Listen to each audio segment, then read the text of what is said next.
Hey,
everybody. Yep, there we go again. Hey, everybody. Sorry about that. Anyway, this is Carl, and welcome to Carl's Opinion. And today's our live call-in afternoon show. It's a Saturday, so we get to do this in the afternoon. Let me turn this up a little bit. Excuse me. All right, that might be a little bit better. There we go. Anyway, let's see. Let's dump some of this stuff out of my head here.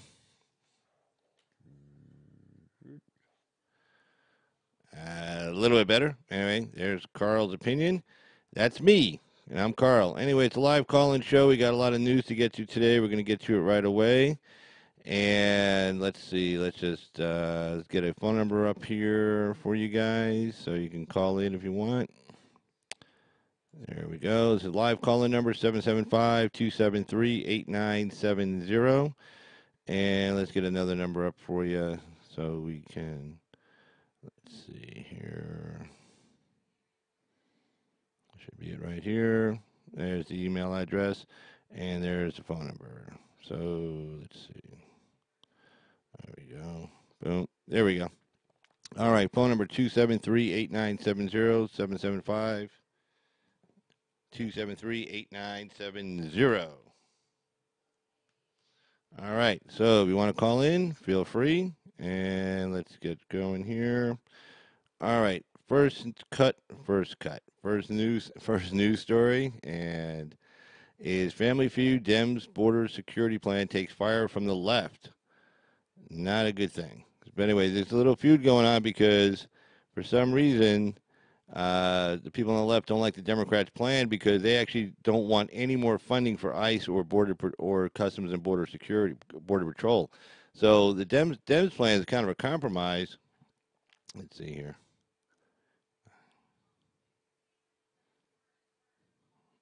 Bum.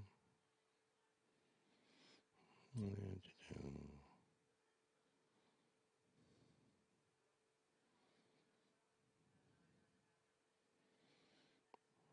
right.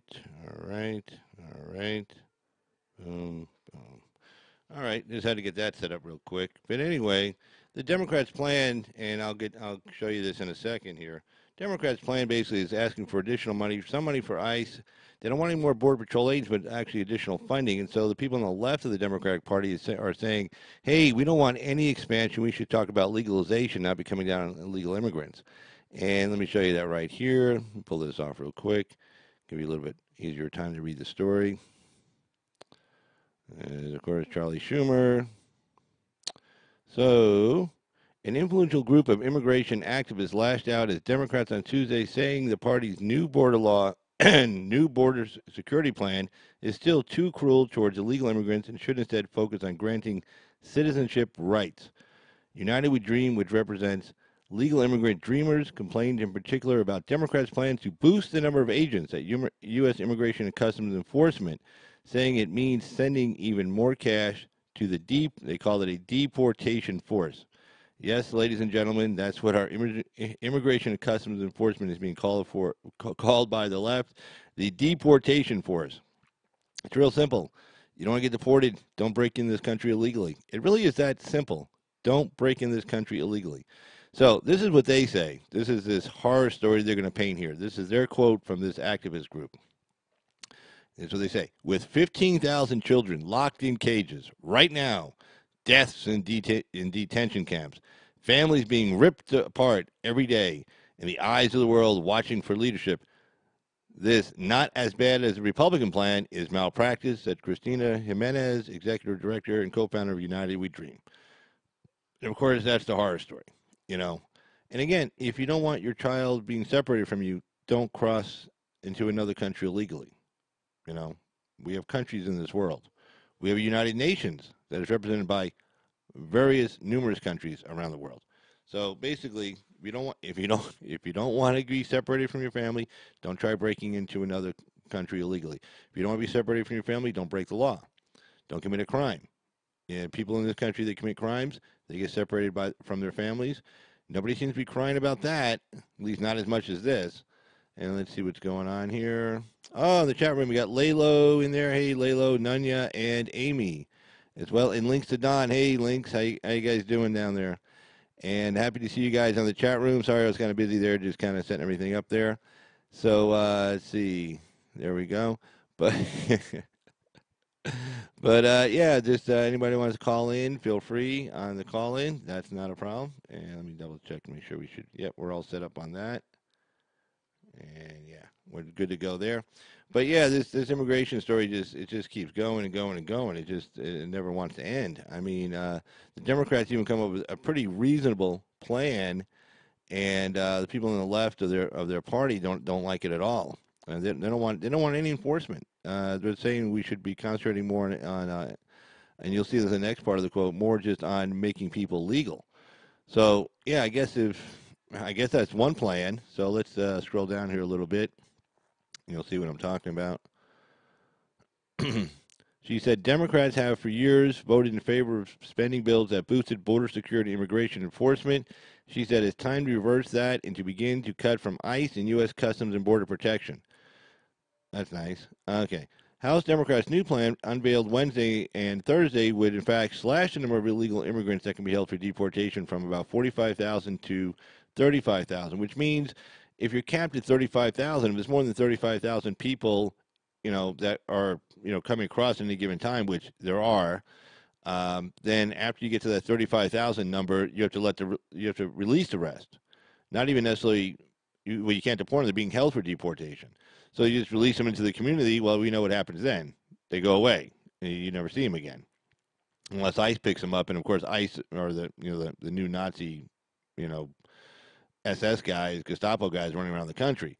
So we don't want that to happen. So basically, we release them at the border, and then nobody goes and ever looks for them, and they can feel free to commit whatever crimes they want, or identity theft, or you name it. And let's see, House Democrats' new plan. See, right? Okay, scroll down from this a little bit. It would also propose limiting the number of people that can be arrested. There we go. So now it's just figure out the number. Just come up with a whole group of people. Number of people can be arrested and held from the interior of the U.S. and would end the detention of illegal immigrant families altogether by 2020. So all you can do is come over with a kid, and you can't be detained at all by 2020. That's their plan. Nice plan. Let's see here. There you go. But Democrats said they would add new Homeland Security investigation, that's for drugs, investigation agents to ICE's ranks, would also boost custom officers managing the ports of entry. Overall, the Democratic plan would boost ICE funding by $369 million over last year to $7.4 billion and boost CBP by $278 million to $143 billion. Great. And, the CBP figure President Trump requested, though short of the updated $5.7 billion. And House Democrats' plan envisions no extra money for additional Border Patrol agents. A 6-page summary of the plan said a model to justify any increase is long overdue. And, of course, Pelosi says no wall, and there you go. So, I mean, that's kind of where we're at right now. And, let's see. This up. And let's bring me in here. There we go. That's me. Hey, everybody. So, anyways, that's kind of where they're at right now. And in fact, here, I'll just jump over here real quick. Cut. And let's get to another story here in a second. Let's see what's going on in the chat room. Let's see. Amy, I hear about 10%. They really show up for the immigration. Yeah, that's true. Yeah, no, I'm agreeing obviously with what you guys are saying in the chat room there as far as what's going on. As far as who shows up for the deportation hearings, I think it's a higher number actually than 10%, but it's about 10%.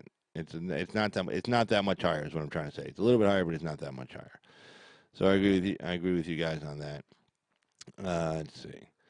All right, let's get to the next story I was actually interested in covering here. Let's find out where we get to it here.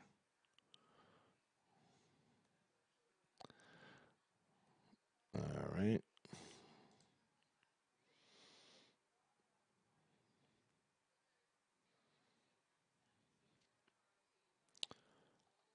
All right.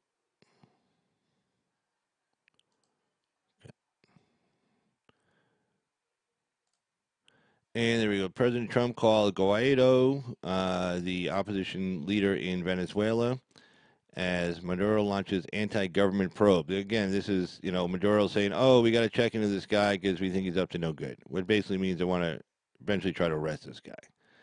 So let's see what they're saying here. A fresh wave of protests swept Venezuela Wednesday as U.S.-backed opposition leader Juan Guaido ramped up a pressure campaign to oust embattled President Nicolas Maduro, who remained defiant in the face of rising economic pressure, international calls for a new election. Yeah, those are huge protests. I mean, it filled up like the whole square, the streets. I mean, it was tens and tens of thousands of people. I don't know what the count was. I'm not sure if this story covers that. Kind of reading it along. I scrolled through a little bit, but I didn't read the whole thing. So I wonder if they mentioned actually how many people. Excuse me. How many people are actually were out there? But anyway, escalating standoff in Caracas has already claimed dozens of lives and could exacerbate tensions between the U.S. and Russia, which has emerged as one of the socialist president's strongest supporters.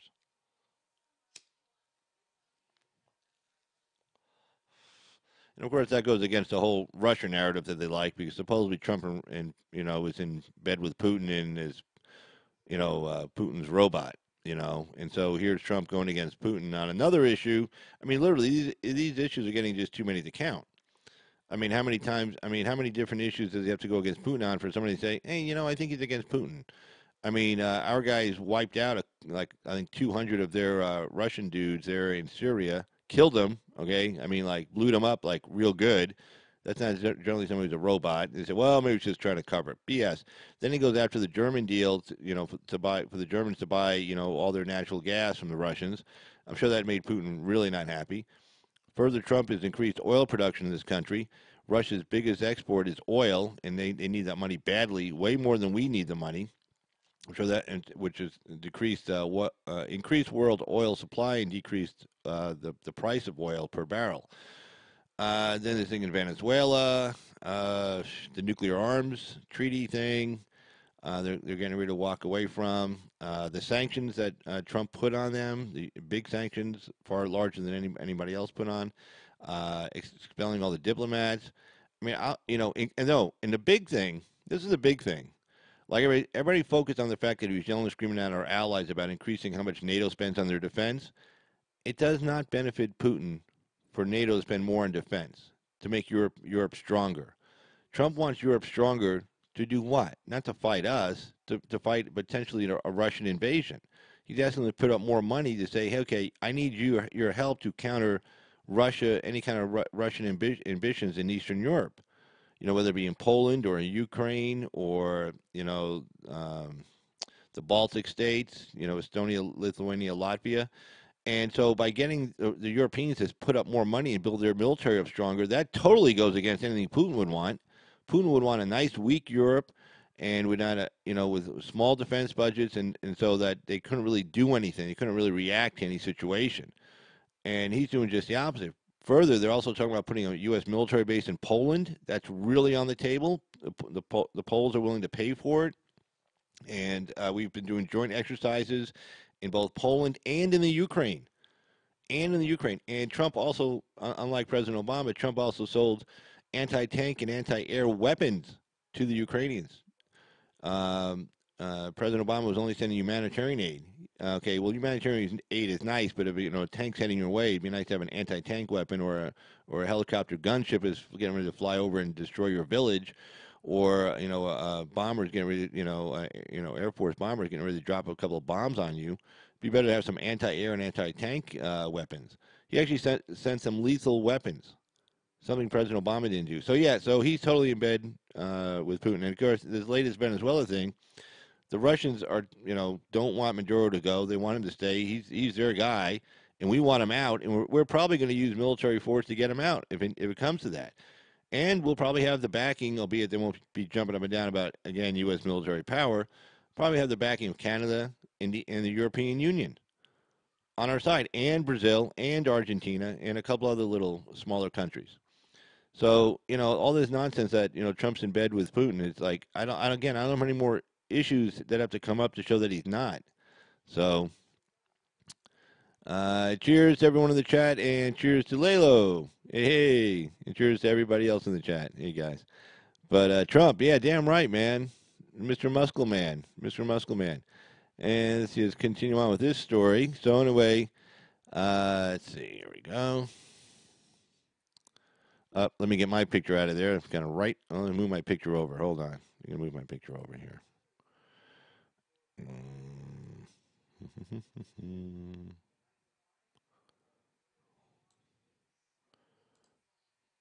Okay, I'm over here now. Yep, see how quick that was? Just bam, there I am. President Trump on Wednesday called to congratulate Mr. Guaido, the head of the opposition-controlled National Assembly in Venezuela, and now recognized by the U.S. and a host of other Western countries as the interim president under Venezuela's constitution, even though his future is uncertain as the Maduro regime launches investigations into his anti-government activities and has barred him from leaving the country. Yes, they won't let him leave the country. They don't want him to leave the country. Why? Because he's going to go out and he's going to go talk to foreign leaders, primarily the United States. He's going to talk to the Europeans, going to talk to the Canadians, going to probably they definitely don't want him going to New York City because he'll address the United Nations. That's the last thing they want. Or at least if the UN won't recognize him to address the United Nations, he'll be out there in the hallways. You can't stop the guy from walking around the hallway. He'll be walking around the hallways, lobbying people, talking to people, and people will actually get to know him and see him. And maybe, I don't know, hopefully this guy's a nice guy. And when they do get to see him and talk to him, the more they see him, the more they like him. And, that'll put a lot of pressure on Maduro. So they won't let him leave the country. And they're saying he's doing anti-government activities, not just as protests, but they're trying to bring up some other stuff. So then it goes on to say, while he kept a relatively low profile over the past week, Mr. Guaido, I'm going to get killed on this one. Guaido coordinated a national walkout on Wednesday to protest the Maduro government. The demonstrations were smaller than initially expected, but still underscored the deep resentment that's bubbled to the surface across the country amid 6 years of economic collapse, food shortages, and a region-wide refugee crisis. Something like 3 million people have left the country. 3 million. You hear news stories like food shortages. I want you to kind of think about that for a sec. Like in the United States, if we actually had a real food shortage, where you couldn't get anything to eat. I mean, like you go down. It's not like the grocery store is out of ribeye steaks or hamburger meat that day or something. I mean, just there's nothing on the shelves. I mean, it's all gone. And you can't get any food. Then if you try to stockpile, they probably limit you how much you can pull out of any grocery store at any given time unless you pay somebody off. So if you try to stockpile, they're not going to let you do that. So I mean, imagine you can only buy so much food, and you run out of food at the house, and you go to the store, and there ain't nothing there. I mean, you're hungry. You got nothing to eat. I mean, that's what's going on. We see things like food shortages. This used to be a really vibrant country. These people aren't gonna, they're not used to that. I mean, it turns into a pretty bad situation pretty fast. Let's see what it goes on to say. Venezuela said on change. Mr. Guaido said Wednesday. While the Venezuelan military has yet to show signs of deserting Mr. Maduro, Venezuela watchers say the current round of protests is more intense than those put down by the regime in 2014 and 2015. This uprising, they say, has spread beyond the well-to-do urban centers and is much more systemic in nature. And I think that's true. I see that as definitely something that's actually happening. So I mean that's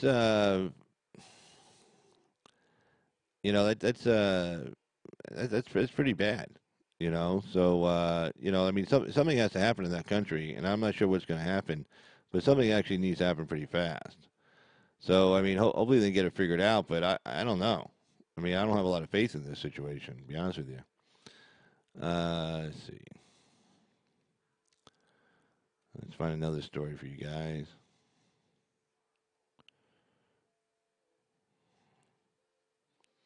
Oh, here we go. This is kind of a follow up on the Kamala Harris ordeal that she's going through. And let's see here. Wait for it to load up right. Yeah, this was really crazy because this shows you how goofy the Democrats actually are. I mean, this is like, okay, this is really stupid. Okay, because if you're going to win an election, I mean, yeah, you need your base, and everybody says you need the base only. But I'm sorry, Trump didn't win just with his base. Trump won with a lot of people who weren't his base. He just convinced a lot of people who weren't his base that he had good ideas. If he only won with his base, he would have won. He would only got 43% of the vote. Maybe 45. So I mean, obviously, to get tip the scales in these states, you had to get a little bit more than that. So Kamala Harris. Here, let me cut over to this and show you this story. Kamala Harris' law and order pass threatens progressive 2020 bid. And I kind of talked about this the other day a little bit.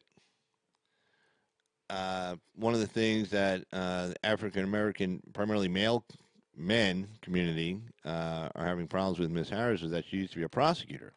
They say, well, she, prosecuted, black people. And I'm like, well, we got a call coming in. Hold on.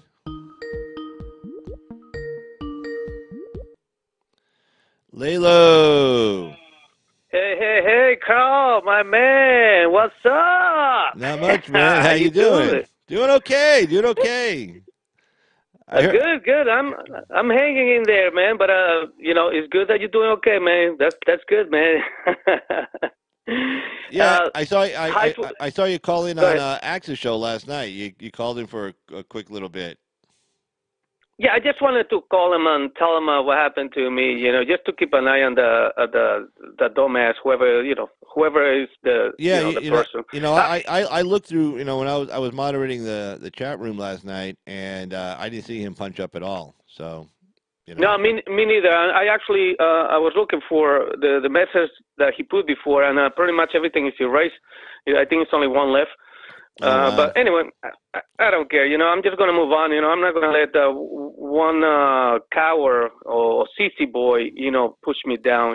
So no, I hear you, man. So, but yeah, that was pretty good. It was a pretty good call-in show last night. That was a lot of fun being on there last night. It was. I gotta be honest, man. It was the only thing I mean, I'm happy. I'm really happy for Axe.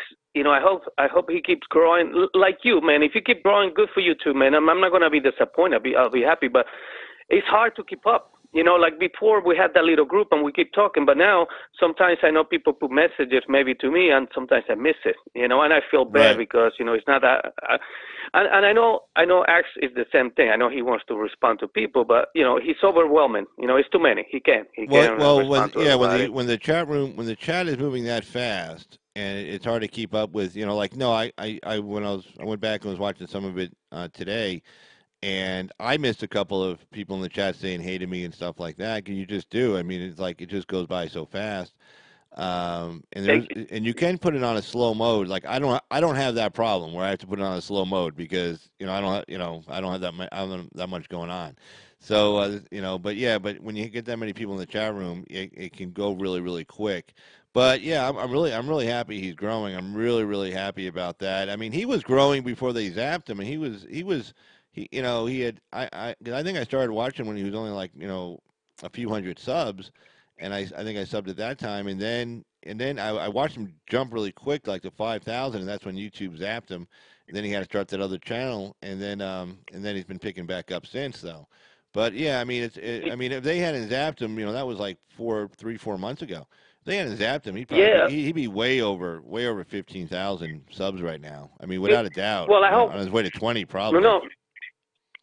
You're right, right. You're right. I mean, and I hope I'm wrong, but I think they'll take him out again. I hope not, because hey, he tells us how it is, and let me tell you, we have fun. Why everybody likes him? Why we have fun? Because you curse, you call people's names, but we all play around. We know we're joking. Nobody's racist. Nobody's like homophobic. Nobody's nothing like that. Right. So you know how it is. When they see something like that, they're gonna be like, this is not good for us. Hey, he gotta be out. Take him out. Right. So I hope I'm wrong. But who knows? But anyway, I'm happy.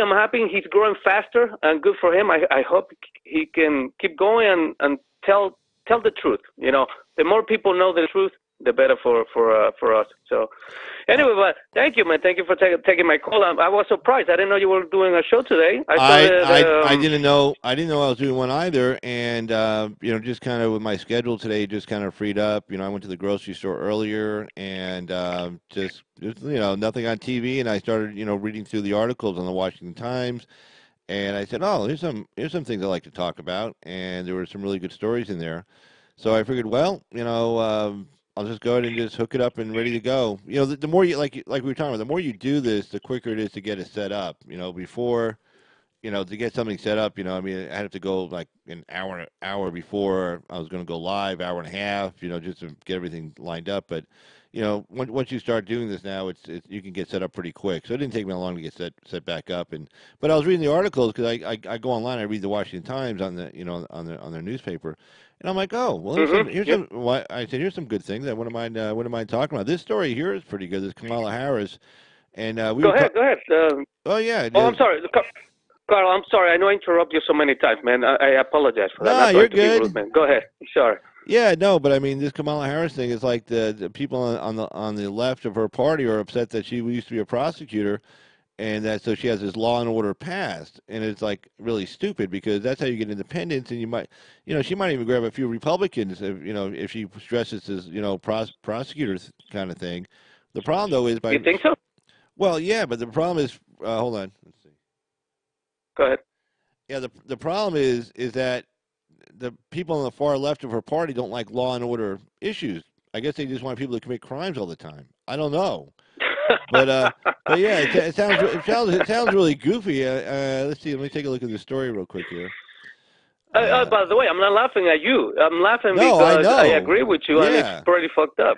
No, that's pretty. Because here's the headline: Kamala Harris law and order. See, Kamala Harris law and order pass threatens progressive 2020 bid. In other words, it threatens her bid to be the nominee for the Democratic Party because she used to be a prosecutor and also the Attorney General, the top cop of the state of California.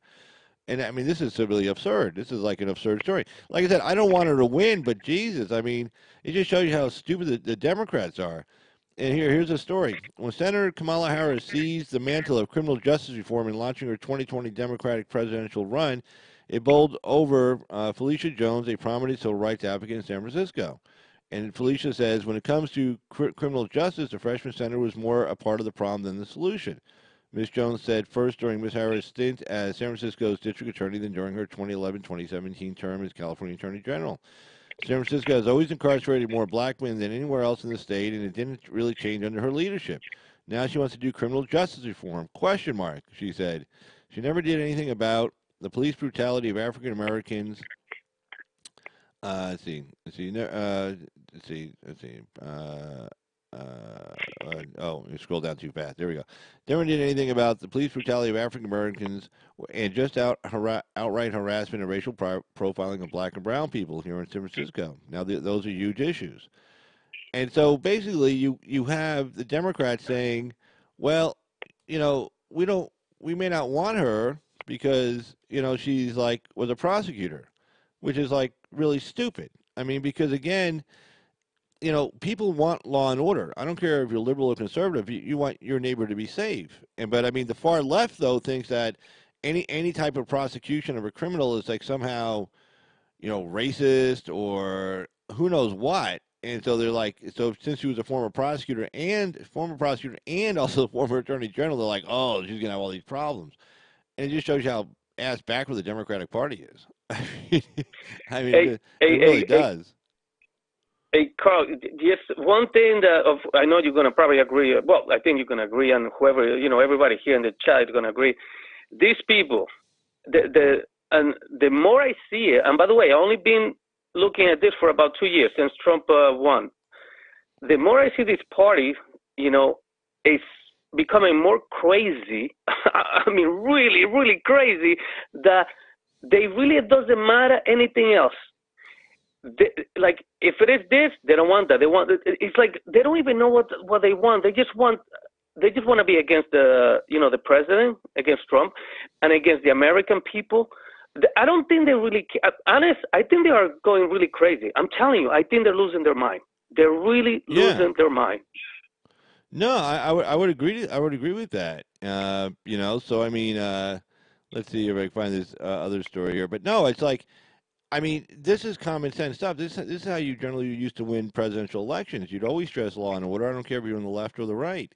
But now but now if you're on the left, if you have a law and order background, like you were a prosecutor or an attorney general, then you might as well just stay home. And then you see Cory Booker announcing, and this whole debate in the black community, especially among black men, whether we're going to support Kamala Harris because she's married to a white guy, and then her family wasn't part of the American slave tradition or some crap like that. But then I guess Cory Booker could say I guess he was, but then again, his family was pretty well off, well to do, lived in a white neighborhood, and he moved back to the hood or to a bad neighborhood later.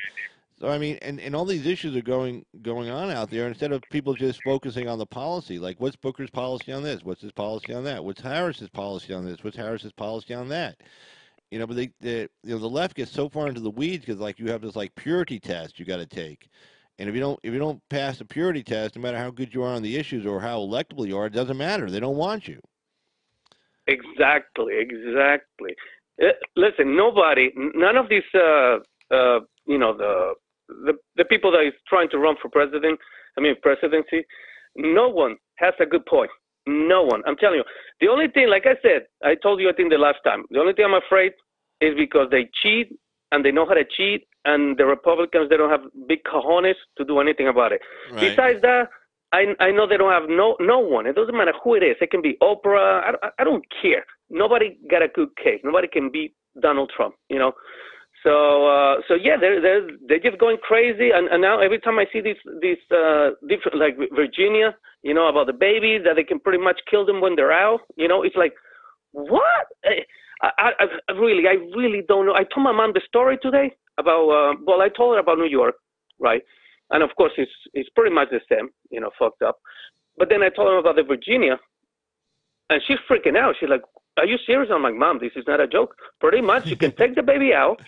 Pretty much you can take the baby out. I mean, this is what I understand. This is what I heard.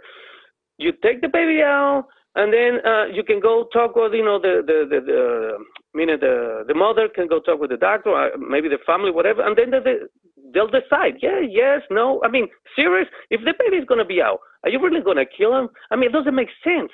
I don't know. That's why these people are losing it. They're crazy. Right. Oh man. No, I totally agree with you. And then let's see here. See, Trump is so there's one story I'm looking for here that Trump was doing something today. Let's see, what was it? Oh yeah, speaking of that abortion thing, yeah. Here's let's see. Here it is. Let me find it here. Here we go. Let me pull it up for you. And it's going to keep spreading, right? It was New York, now Virginia, then it's going to be, well, I'm surprised California still don't have that. But, it's going to keep spreading, Oh, yeah. Yeah, totally. Here, let me cut this over for you here. And, yeah, Trump to address abortion controversies in the State of the Union address. So he's actually going to pull it up in the State of the Union address himself. And let's see what they say about that. I saw that, and then you just mentioned it. I'm like, hey, maybe Layla's on to something. Let's see. I don't know about something. It's just what I see in over here. Yeah, let's see here. Here's the story. President Trump will address recent abortion controversies in his State of the Union address next week, a senior administration official said. Good. The president will talk about the fundamental importance of respect for human life in his speech, the official said in a preview of the primetime address set for Tuesday night. Mr. Trump's speech, delayed by House Speaker Pelosi during the partial government shutdown, comes as Democrats are facing widespread criticism and media coverage over new abortion policies and proposals in New York State, and Virginia. Yeah, I mean, the one in Virginia where that guy said, well, if the mom wants an abortion, the baby comes out, and then I guess we can leave the baby on the table, and then we're going to have a conversation. Well, exactly. That's the most insane thing in the universe. I mean, a conversation about what? About, well, let somebody die? I mean, what's the difference between this baby that's breathing there? I mean, it's out of the womb. It's past the birth canal. I mean, it's a human being. I mean, you could argue, you know, in the womb, you call it a fetus or a baby. I mean, you know, idiots make the fetus remark. But, I mean, you can't call it a fetus when it's sitting out there on a table alive, breathing, looking up at you. And then you say, I mean, what do you just start strangling it or something? I mean, like, you know, holding it down? That's murder.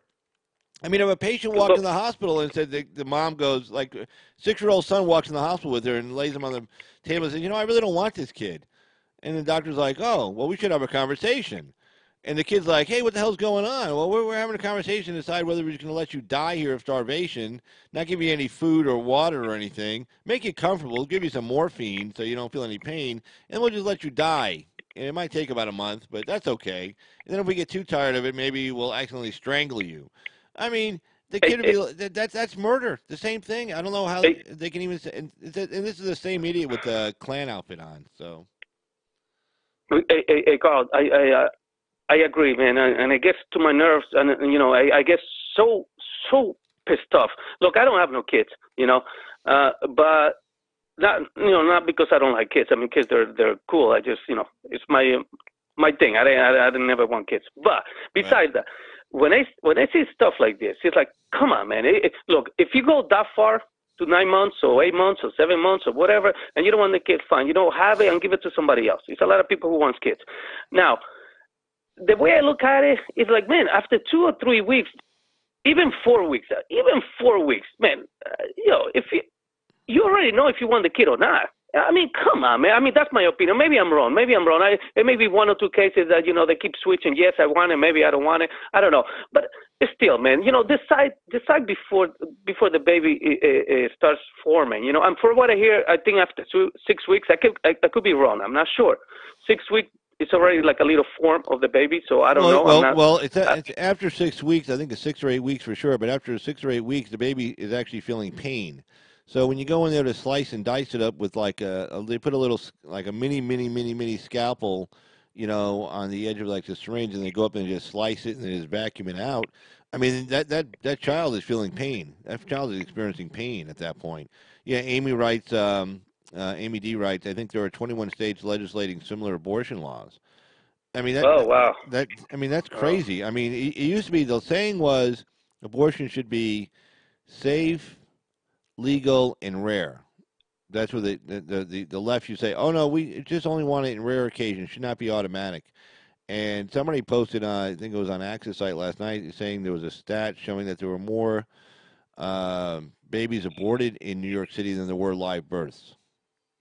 Some crazy. Get out of here! Yeah, holy shit! Some crazy. Oh yeah, man! Some crazy number like that. I mean, I believe it. I believe it. It's just, you know, it's like, wow. I mean, it's still a shock, man. Wow. Yeah. Look, I don't even know. The other day I heard that it was like a day is like, well, I don't know the number. It was a lot. It was like a big ass number that it's abortions. And I'm thinking to myself, wow, is this serious? Is it that many abortions? I mean, don't the people use protection?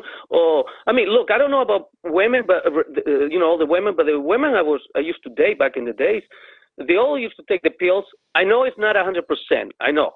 But, you know, it's pretty much a good thing already. Yeah.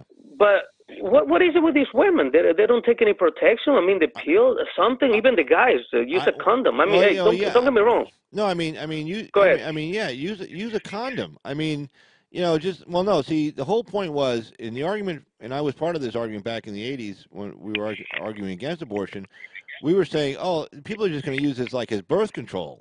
You know, they're just going to, nobody needs protection. You know, some women don't want to take the pill because it gets them fat or they get side effects. I mean, primarily, the big side effect is they get fat, they say. And men don't want to wear a condom because, Yeah. BS. No, That's I know, BS. I know. And then men don't want to wear a condom because it feels better without the condom, which it does. I Well, mean, that's you true. can't, yeah, you I can't agree. Hold argue. on. I agree. I agree with that. That it feels better without it. But I'm just saying. I'm just throwing my little opinion there. Well, But go ahead. yeah, but Go ahead. I'm sorry. I mean, that's a small sacrifice to make. I mean, a very, it's not like you're giving up a lot. I mean, you're still gonna, finish, But I mean, versus like, getting somebody pregnant and then them having to get an abortion to kill it, or if you're a guy, you might want to think about this woman may get pregnant, may want to keep it. There's some girl you just met at a club, and next thing you're paying child support for the next 18 years. But I mean, yeah, I don't understand this generation or the generation right before this one. I mean, nobody's wearing condoms. Nobody's using birth control. They're just treating abortion. So back in the 80s, we made the argument, hey, look, if you let this thing continue like this, people are just going to start using this as birth control. And they're like, oh, no, no, no, no. And so, I mean, I knew this girl in college. I mean, she's like, she had to be no older than 21. We were in college, and she had already had 3 abortions. She had already had 3 abortions Wow. by the time she was 21. Wow. Wow. Yeah, because they just go get Wow. them. Like, they get pregnant. It's like, oh, okay. I don't want to use birth control. They don't like. A lot of women don't want a man to wear a condom either for the same reason. It feels better without the condom. So they're like, oh yeah, okay. Well, I can just go get an abortion. And so now, so it has become birth control. All the things we said, um, all the things we said back in the 80s have come to be true. All the things we said when they said, oh, no, we just want to be safe and legal and rare, we said, no, this thing's going to explode. And now it's to the point where mainstream politicians, a governor of the state of New York, an entire legislature of the state of New York, a governor of the state of Virginia, and probably most of the legislature is okay with a baby coming out and being killed there on the table, or people being able to abort a child inside of a woman up to 9 months when we know that child is alive. If you want to say, gee, 6 weeks, first trimester, whatever, but third trimester, the last 3 months, sorry, that baby is little, but it's formed. It's got a brain. It's got a heart that's beating. It feels pain. The whole 10 yards. You cannot say last trimester is not a life. I don't give a shit. These people, you have to deny science out the ass to get there. You have to say there's no way. And I mean, if people say, oh, climate change deniers. Well, this is like life biology deniers. Because you can't find me a doctor who says that baby's not alive in the last trimester. You won't find one. You will not find one, and they're all applauding the fact that women are free now. They're not held down by babies, and they can go off and be equal like men. Well, fine. That sounds stupid. This debate is. The only thing that surprised me is not when that governor said it from Virginia. It did surprise me that he thought it, and that's the way people think on that side of the issue. It's the fact that he said it out loud. That's the only thing that surprised me. That he said it out loud. Because we've been saying that for 30 years now. This is what they really want, and everybody says, "Oh no, it's not. That's not what we want." You're just exaggerating. You're fear mongering. We're like, no, we're not. And guess what? We weren't. So let's see. In Virginia, Democratic delegate, I don't know, Kathy Tran sparked a furor this week by confirming that under a bill she has proposed, a 9-month pregnant woman could terminate her pregnancy while she was already in labor. In labor. She's in labor, giving birth, and she can still terminate her pregnancy. Democratic Governor Ralph Northam, again, the idiot, has also been criticized for defending the proposal. Let me bring this down a little bit. Who's that? Who's defending?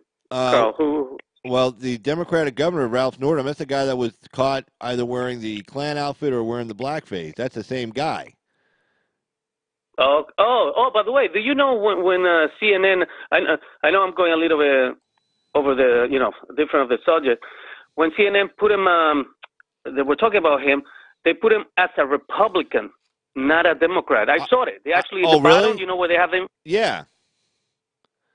You see, I'm not trying to get away from the subject. No, that's good. No, because I heard that somebody mentioned that last night, but I didn't see it because I wasn't watching CNN. But you saw it. You actually saw where they put him as a Republican, R next to his name instead of a D. Yeah, of course I don't watch CNN, but one of the YouTubers that I watch is Trump's fan club. Let me tell you, this guy. Really. Yeah, no, I'm a sub to his All right, site. so. Yeah. But it wasn't him. Okay, I'm sorry. I'm sorry, it wasn't him this time. It was something Brett Andrew. I'm not sure. I gotta go look. But anyway, somebody put a video, and I went to check it. Yeah, you actually see them talking, and in the bottom it says Republican. You know, God. and then I saw another YouTuber that he confirmed that it's true, and supposedly they didn't apologize. They said they made a mistake, but you know how it is. It's not a mistake. They do it on purpose. Right. You know. It's no mistake. They just put something there because maybe 100 people is going to see this, and then if they have to retract or apologize, maybe only 5 people see it. Oh yeah. Listen, this is the game. This is the game that they've been playing. I'm not stupid. You know, it's not a mistake. They did it on purpose. So no, they won't even retract that. They'll just say it was a typographical error. So there won't even be a public retraction. But you're right, though. Like, you know, once you get that first story, I mean, everybody's paying attention to the story now because it's today. And then even tomorrow, nobody's going to be paying attention to that story tomorrow or tomorrow. Well, this guy's not going to resign, so this story may stick around for a few minutes because I didn't watch his press conference, but I heard that he's not resigning. No, he's not. Supposedly he's not. He's not resigning. In fact, and you know how it is. It's okay with the Democrats. Oh, go ahead. Go ahead. Go ahead. Because I'm gonna go find that story. Go ahead. Keep talking. No, yeah, okay. I was just going to say that, you know, it's funny that when it comes down to this guy with the pictures about the KKK and talking about abortion, it's like everybody's trying to defend him, meaning the left. But right. If it was like a Republican and he says any little thing, you know, they'd be like, oh, you need to get fired. You need to resign. You know how it is, man. I don't even have to tell you. You know how it is, so. But go ahead. You know what? I'm going to hang up. I'm going to let somebody else call. Yeah, go ahead, man. But anyway, Carl, thanks again for taking my call. I'll be in the chat. All right. So I'll talk to you soon. All right, man. Thank you again. All right. Have a good one. Later.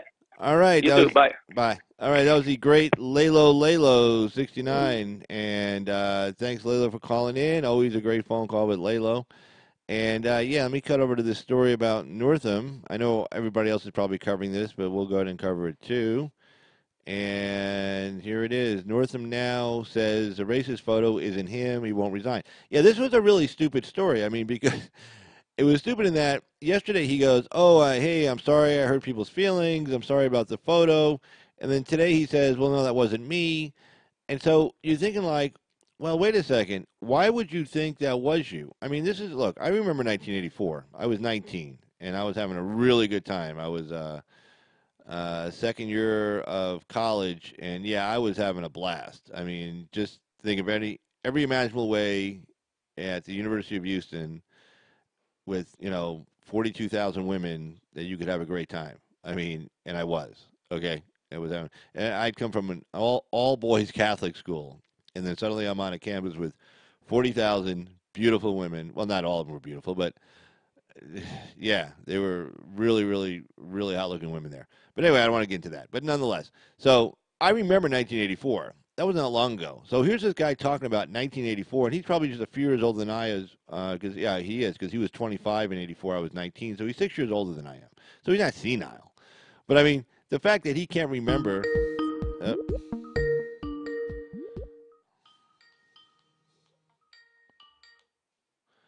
Hello, caller. You're on Carl's Opinion. Go ahead.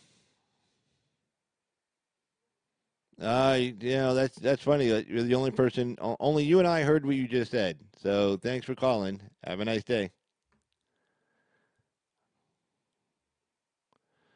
Anyway, that was an unknown person calling in, and we do screen our phone calls here. So just to everybody out there, let you know that your phone calls do get screened.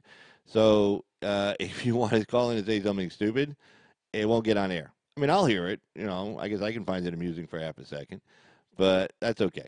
But nonetheless, we do screen our phone calls. So if you're going to call in and you're somebody stupid, mentally retarded, or medically listed as an idiot, which if you look those up, go to a medical dictionary, look up mentally retarded, idiot, and then you'll see probably where you fit in that scale.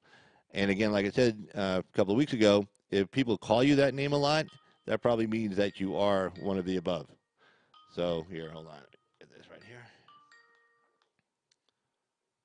And we do not take any block calls. So if you block your name, we will not be taking your phone call anyway. So don't bother calling in because you won't get through.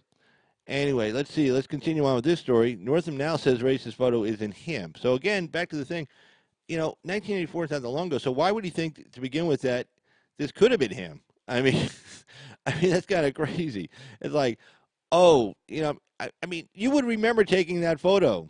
I mean, I don't. I mean, I used to drink a lot when I was phone call coming in. Let's see who this is. Area code 839. Area code 839. You're on with Carl's Opinion. Go ahead. 839. Hello, you're on with Carl's Opinion. Go ahead. Well, we lost 839. There you go. It sounded like they were on a plane or something. But nonetheless, so racist photo isn't him, won't resign. So again, did he take a different picture? Did he think he was in a picture like that?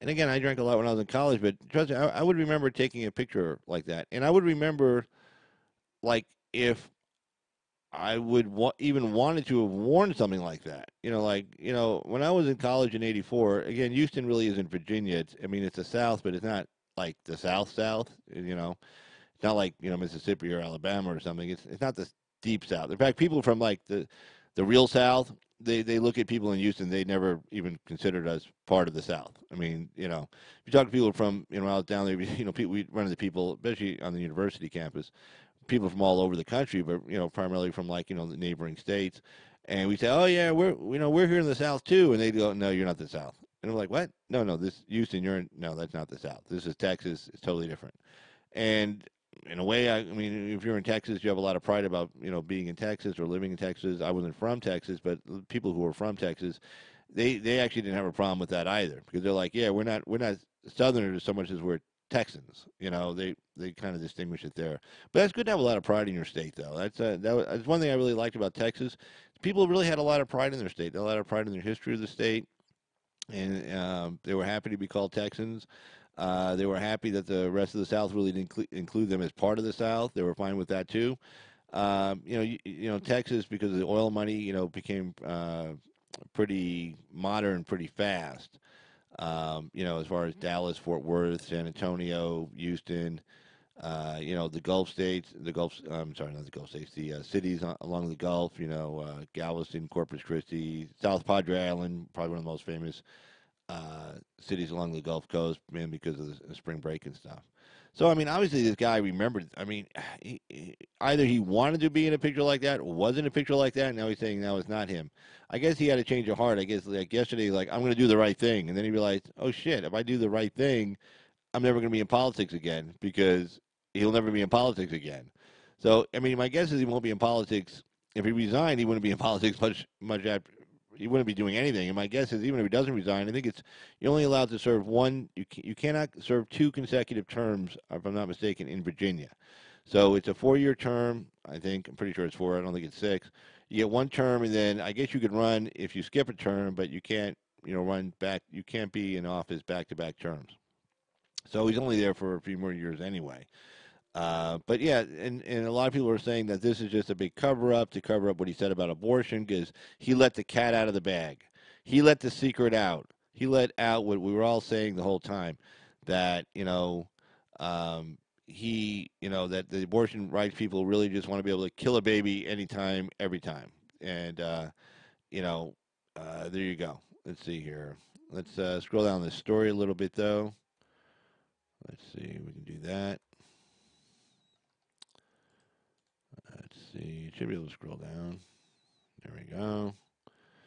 Okay, Virginia Governor Ralph Northam said Wednesday that while he has darkened his skin before to imitate a black man, well, he didn't say Wednesday, he said Saturday. He doesn't think the photo appears to on his 1984 medical school yearbook page showing someone in blackface and another person in a KKK costume.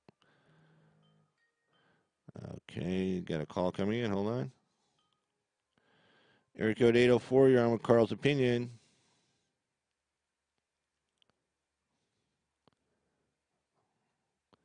Yeah, well, actually, it's really funny because, I got the volume turned down anyway, just to let you know. So it doesn't really do anything.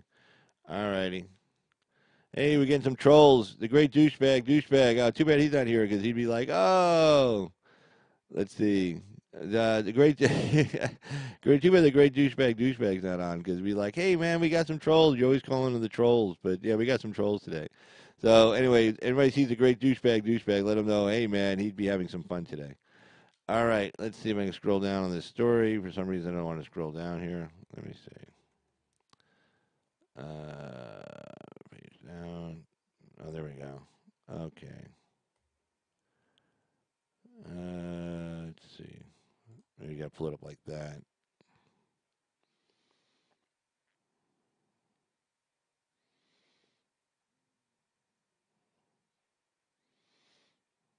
Let's see. Let me pull this down here. Let's see. Virginia Democrats. Let's see if this will punch up. Here we go. Let's take a second to load. Hold on. Here we go.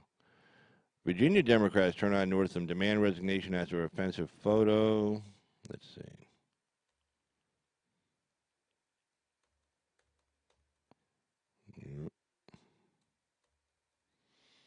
There we go. The Democratic caucus is in Virginia State. Democratic in Virginia State House and Senate. I am with Carl's opinion. Go ahead.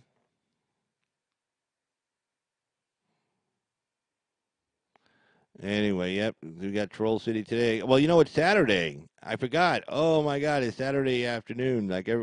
All the kids are home from school, so all the, all the kids are home from school, surfing the net, and it's like looking for live calling shows to call in. I forgot about that. Probably all these people are probably 13 and 14 years old. Oh, that's too funny. Anyway, the Democratic caucus in Virginia State House and Senate both called Friday for Governor Ralph Northam to resign, saying members have lost confidence in him to lead the state after a photo emerged of him and a friend with one in blackface and the other in a KKK outfit. Democrats said they had trouble reconciling the photo with their own experiences with the Democratic governor. But they say voters need to be able to trust your elected officials, and that's no longer possible. Now, what he could do in lieu of resigning, and I've seen people do this, like when they switch parties. I remember when Phil Gramm in Texas switched parties from a Democrat to a Republican, and he was out of his district represented the College Station area, where Texas A&M is. And what he did was he said, "Look, I'm switching parties," and he had just got elected, and it was a congressman, only a 2-year term. And he goes, "It's not fair to my constituents because they voted for me when I was a member of the Democratic Party, and I just switched parties, and so I want to hold a special election and run as a Republican. And if there's someone from the Democratic Party wants to challenge me, that's fine." And I'm pretty sure somebody did challenge him, but he still won. Because the people of his district were like, "Hey, thanks, man. We voted for you. We didn't really care about the label." I mean, his policies didn't change when he went from the Democratic Party to the Republican Party. It's just that it was pretty much that the Democratic Party changed so much that he had to leave. Which at the time, this is back in the early '80s, nobody blamed him because the Democratic Party had changed so drastically back then. So but still, his constituents really appreciated what he did because he's like, "Hey, I just want to give you guys a chance to say if you're okay with me switching." So what Northam could do is say, "Hey, look, I said my piece on this. I don't think this guy will do this. I don't think this guy has as much integrity as Phil Gramm had." But so Phil Gramm went on to become a senator, if I'm not mistaken. Yeah, in fact, of course, yeah, he went on to become a senator in the state of Texas. Uh, I know because I'm pretty sure I voted for him because I was there when he ran for Senate. I want to say he ran in '84. He must have run in '84, if I'm not mistaken. I'm pretty sure he ran in '84. I have to go back and look that up, but I cannot remember. But anyway, so I don't think this guy will do that. I don't think this guy has as much integrity as Phil Gramm, but he could do that. He could call for a special election, say, "Look, this came out. This is a big deal, and I'm going to give you guys a shot." Now, the only problem is he'd probably lose because when you run as a Democrat, in a southern state, you depend on the black vote. I mean, if you're a Democrat running in a southern state and you want to win the election, if you don't have the black vote, you don't have anything. I mean, you might as well just go home.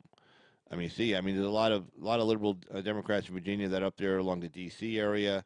A lot of white people live up there as well that work in D.C. But it's a lot of black people live in Virginia. In fact, hell, I think during the Civil War, right before the Civil War, at the height of slavery, there were more black people living in Virginia than there were white people. Because there were more slaves in Virginia than were free people. That's how big of a slave state it was. So yeah. So if he runs, if he doesn't get that black vote, and most likely what would happen if he did hold a special election, I guarantee that that guy who's lieutenant governor, he'd run, and he's a black guy. I don't know how the black community feels about him or anything, but my guess is if they had a choice between the two, between the guy who dressed up in blackface and this black guy, they'd probably go with the black guy, and so he'd probably end up losing. So again, I don't think he'll do that. I think he's going to try to ride this out. I don't know what the laws are in the state of Virginia as far as any kind of a recall election or anything like that. I know those are generally hard to do anyway. But let's see. Maybe the story will tell us. Hold on.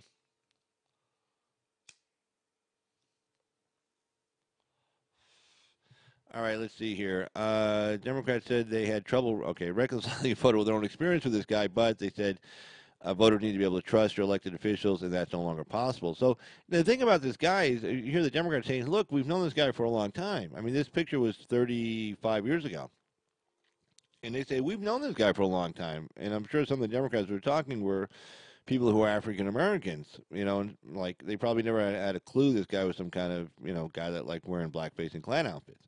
So they're having a hard time reconciling it with because if I'm not mistaken, wasn't he the mayor of Charlottesville at the time? I can't remember what he was doing at the time of the Charlottesville incident back in 2017 when that went down with the big protest. And I remember he came out publicly, and they showed it on the news today. He came out publicly talking about how terrible it was these white folks coming here and causing all this mischief and mayhem. So you know, you know. So I mean, the left always figured, well, this guy's straight up, and now they're having a hard time, with the photo coming out. And so they go on to say, we regret to say that we are no longer confident in the governor's representation of Virginians, though though it brings us no joy to do so. We must call for Governor Northam's resignation. The House caucus said in a statement. Senate Democrats also call. They were also Senate Democrats also said they were shocked. State senators in Virginia. Let's see. Let's bring this down. The Ralph Northam. Okay, hold on. Boom. The Ralph Northam we know is a pediatric neurologist, dedicated public servant, and a committed husband and father. Nevertheless, it was with heavy hearts that we have respectfully asked him to step down. So you get the Senate and the House. I guess it's called the House or the Assembly in Virginia asking them to split. Well, they did it on Twitter. Well, I guess they can't get mad at Trump for firing people on Twitter. They're actually calling the guy to quit on Twitter. Let's see. Hold on. Let's see. All right. So let's see. While leaders across the Democratic Party nationally have made similar calls to the House Democratic Caucus decision to turn on the governor, particularly devastating because it was his massive election victory in 2017 and his electoral coattails that helped get many of them elected. Well, there you go. If you want a friend, what they say, if you want a friend in politics, get a dog. So basically, because this guy was so popular when he ran, and so many Democrats came out in 2017 because it sounded like it was an off-year election, 2017. That's why a lot of them got elected. The guys that are sitting there right now, because of him. And so then, but this photo is too devastating. There's no way. Again, if you're a Democrat running in Virginia and you don't have the black vote, you just stay home because you will lose. You'll lose every election. So, end of story. And they're looking at like, hey man, thanks for getting help getting us elected, but we're not going down this road with you, and you're on your own. So let's see what else they have to say here.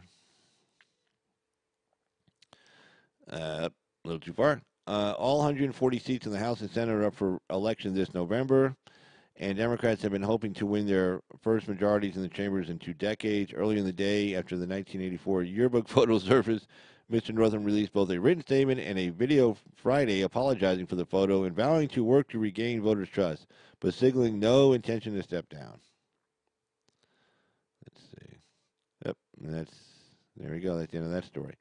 But let me cut over. Boom. Hey, it's me again. But yeah, actually,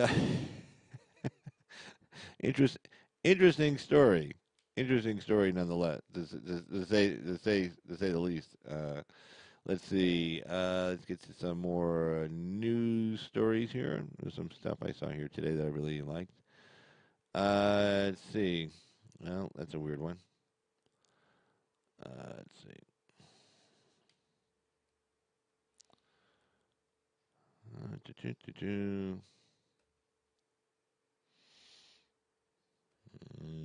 Nope.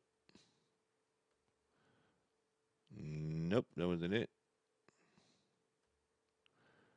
Oh, here we go. Let's see. No. All right, this is me scrolling through the newspaper looking for the. I was see. I gave in my. I turned in my horses for choppers and went terrorizing around Nam looking for this shit.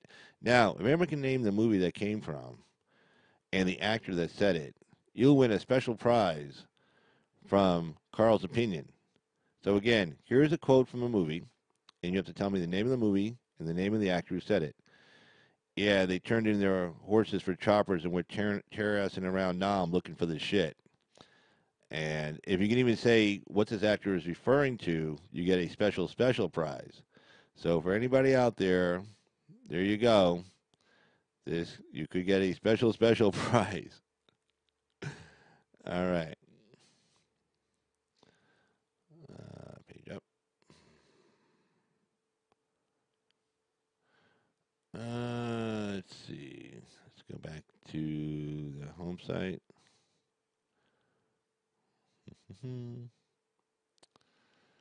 All right. Let's see.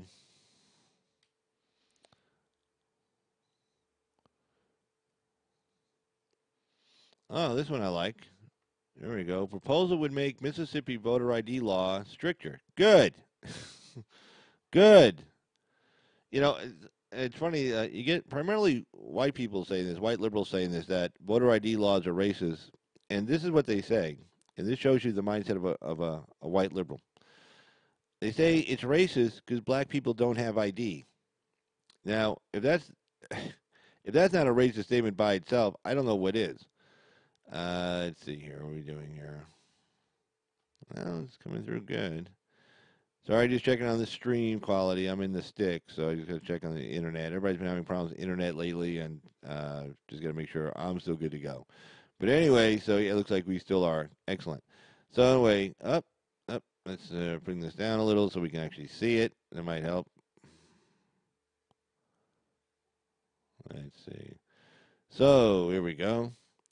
Jackson, Mississippi. A proposal would set a shorter deadline for Mississippi voters to show photo identification if they forgot it on election day. Well, why would you go to the polls without your ID?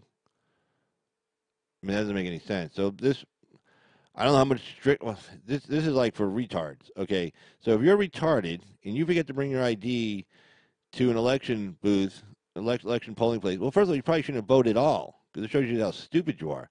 It's like, oh, I left my ID at home. It's like if you go to the bank and you don't have your ID. I mean, I guess a banker could make, check your signature. I don't know, but I mean, you need to bring ID if you go to the bank. It's like if you walk into a liquor store, or now with cigarettes. I mean, I still get carded for cigarettes because it's like, depending where you go, it's like, oh, we got to card everybody. I walk into a store to buy cigarettes and I left my ID at home. They're not going to come any slack. No. I mean, look, you know me. It's like, hey, here's some other IDs. You got your driver's license, your state certified, Nevada DMV certified ID? No. Well, then you're not buying any cigarettes. You're not buying any booze. You're not cashing your check. But I guess they had something in Mississippi that if you forgot your ID on election day, they let you vote, probably like a provisional ballot, and then you could come in like within however long it was. Let's see. Since 2014, the state has required people to show government-issued identification, such as a driver's license or a state-certified ID. Again, California has those. Nevada, every state in the country has them. In other words, you get a state ID from like the Department of Motor Vehicles, even if without having to have a driver's license. Because say you don't drive, you don't have any interest in driving, you don't have a car, so you don't want to take a driving test and all this other crap because you have no need for it. But you can still get a state ID. If you want to go to the club, you walk into you walk up to the door of the club, and the guy goes ID, and you say, "Oh, I left it at home. It's okay if I come in and I'll bring it back in a few days." And the guy's like, "Get the hell out of here! I'm not getting busted for serving alcohol to someone underage, or like if the state comes in and wants to check IDs to see that And then if somebody doesn't have one that's in there, then obviously they know the person at the front door didn't check IDs. They shut the whole club down for a week, 2, 3, a month, suspend their license, whatever." So I guess let's see. So in 2014, the state has required people to show government-issued identification, such as a driver's license, before voting. Anyone who forgets an ID may cast an affidavit ballot at the precinct, but must go to a courthouse within 5 days. 5 days? Gee, like where did you lose it at? I mean, 5 days. How about like you got like 5 minutes? Get in the car, drive home, and go get the damn thing. But anyway, 5 days. So anyway, but must go to a courthouse within 5 days to show the identification. Well, first of all, most states they call the election in less than 5 days. So I mean, all that that's just going to delay everything. Okay, if they don't show up, the ballot is rejected. Since Senate Bill 2242 would shorten the 5 days to 3. Well, Jesus, how about like shortening like to like you got 12 hours? Like it was 8 o'clock at night, you got till 8 o'clock in the morning the next day, or I guess I don't know, 15 hours. How about just get rid of that thing altogether? If you don't have if you don't have your ID with you, you can't vote. Ah, Jesus, it's like we gotta what do we? You gotta take some responsibility for yourself. Okay, when you leave the house in the morning, make sure you have your shoes on, make sure you have your pants on. Okay, and make sure your stupid ID with you. Okay, I mean you can't walk around the house naked. Well, I guess you could, but you're gonna get arrested. Okay, and I think most states have a law where you have to have ID on you all the time or something.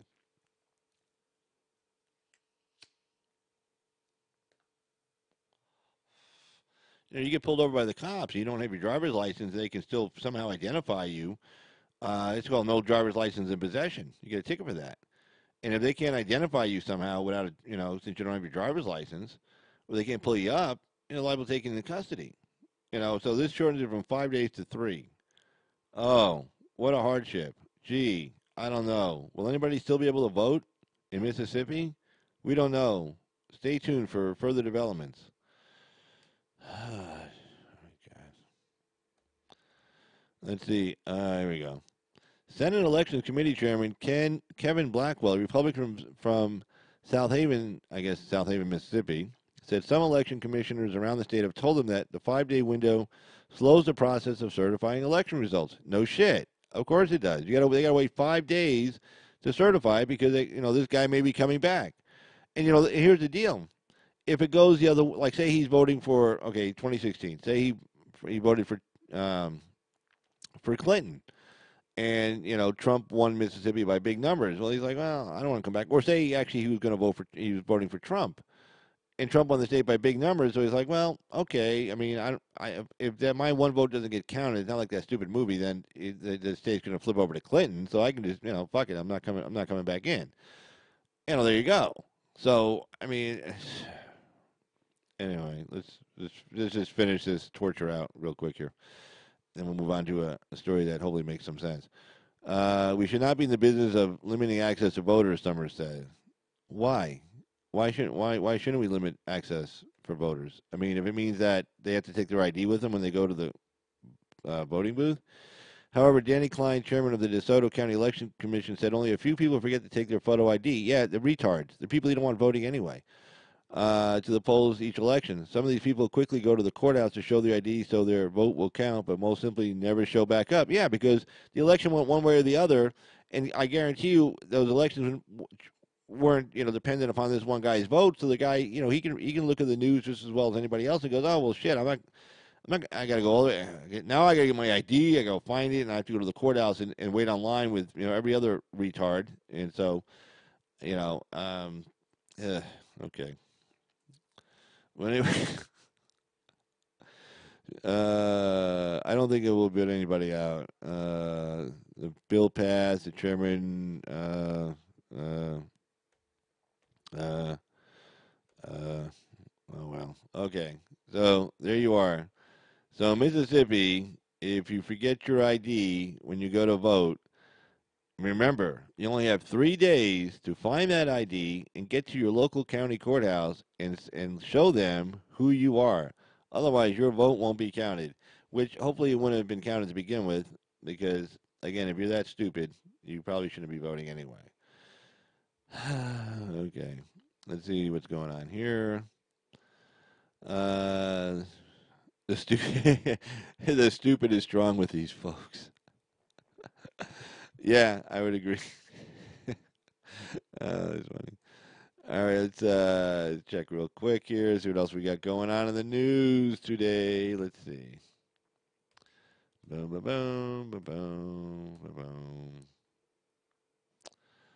boom, boom, boom, boom.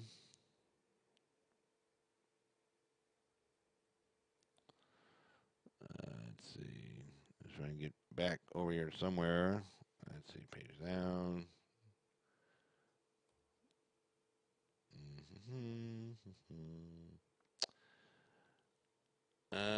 Oh, let's see. Trump heads off conservative rebellion with new slate of California judicial nominees. This will be a good story.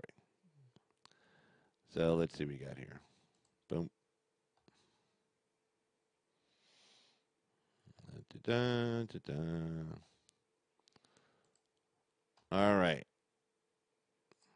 So Trump heads off conservative rebellion with new slate of California judicial nominees, which I assume are all going to be conservative guys. What's this? Subscribe today. I don't want to. I am subscribed. Oh, when you download it, it's like, oh, now how do you get rid of this? How do I get rid of this? Why do they got to do this? If I hit subscribe today, it's going to give me all this stupid shit I got to go through. Let's see. Hold on. Let me see if I can get subscribe today. No, I'm already a subscriber. That's why I'm reading it. See, when you download it, though, when you download it off the site, you click over to it, it doesn't show. It's like if I download somebody's YouTube video, it won't show me. It won't show the like button being hit or that I'm subscribed. So I always feel bad because I'm thinking like, hopefully they know that because when I'm watching the video, they say, "Oh, this asshole's not even a subscriber to my site. Didn't even like the video." But let's see if I can get rid of this here real quick here. Uh,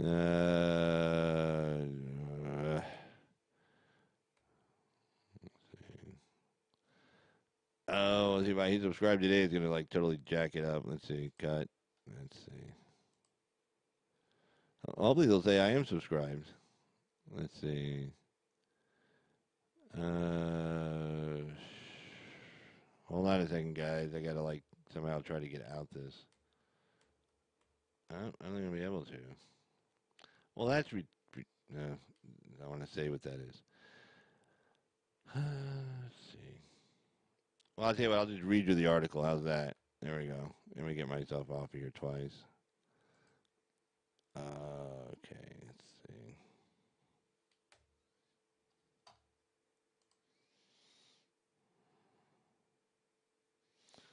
Okay. Oh, I may have just done it. Let's see if this stupid window pops open again. Hopefully not. All right, here we go. Trump heads off conservative rebellion with new slate of California judicial nominees. Ow! Damn you! It won't let me. It won't let me go through. Let's see. Let's see if we can go down.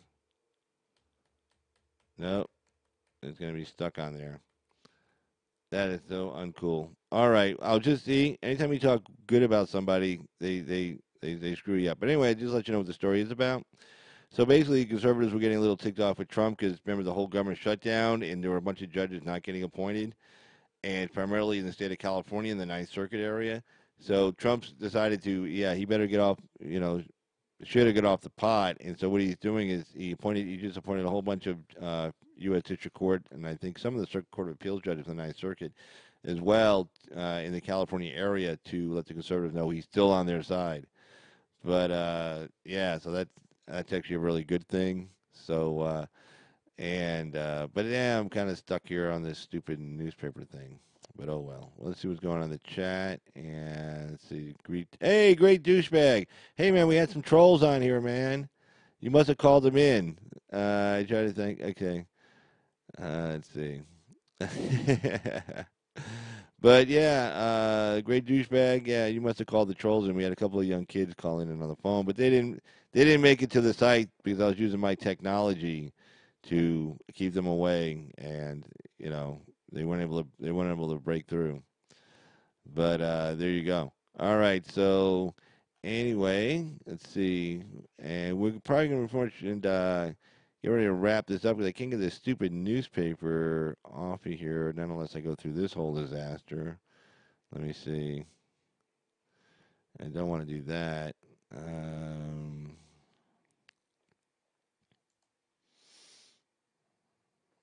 Let's see.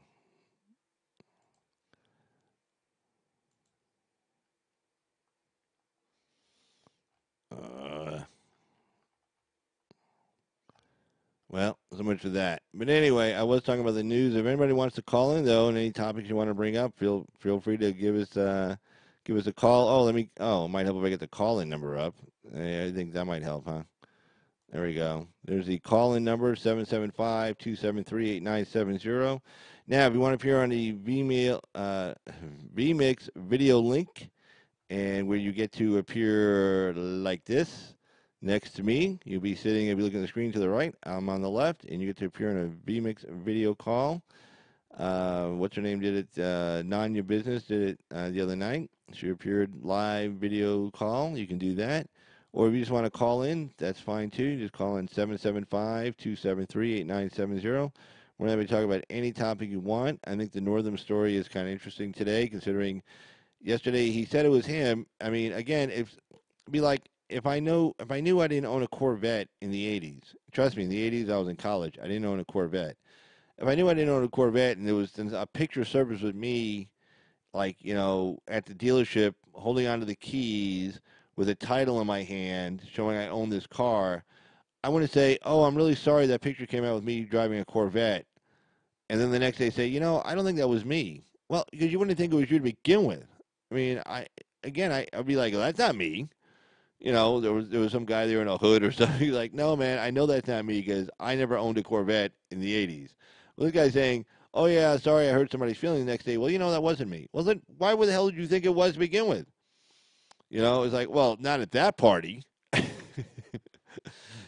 the rally, at our secret underground meeting, yeah, that was me. But no, that was somebody else. That was Fred. That was Fred at that party. Fred was wearing the hood, and that wasn't me. I don't know who that was. Maybe it was 1984. Maybe it was Brent Kavanaugh. There you go. That was Brent Kavanaugh. It wasn't me.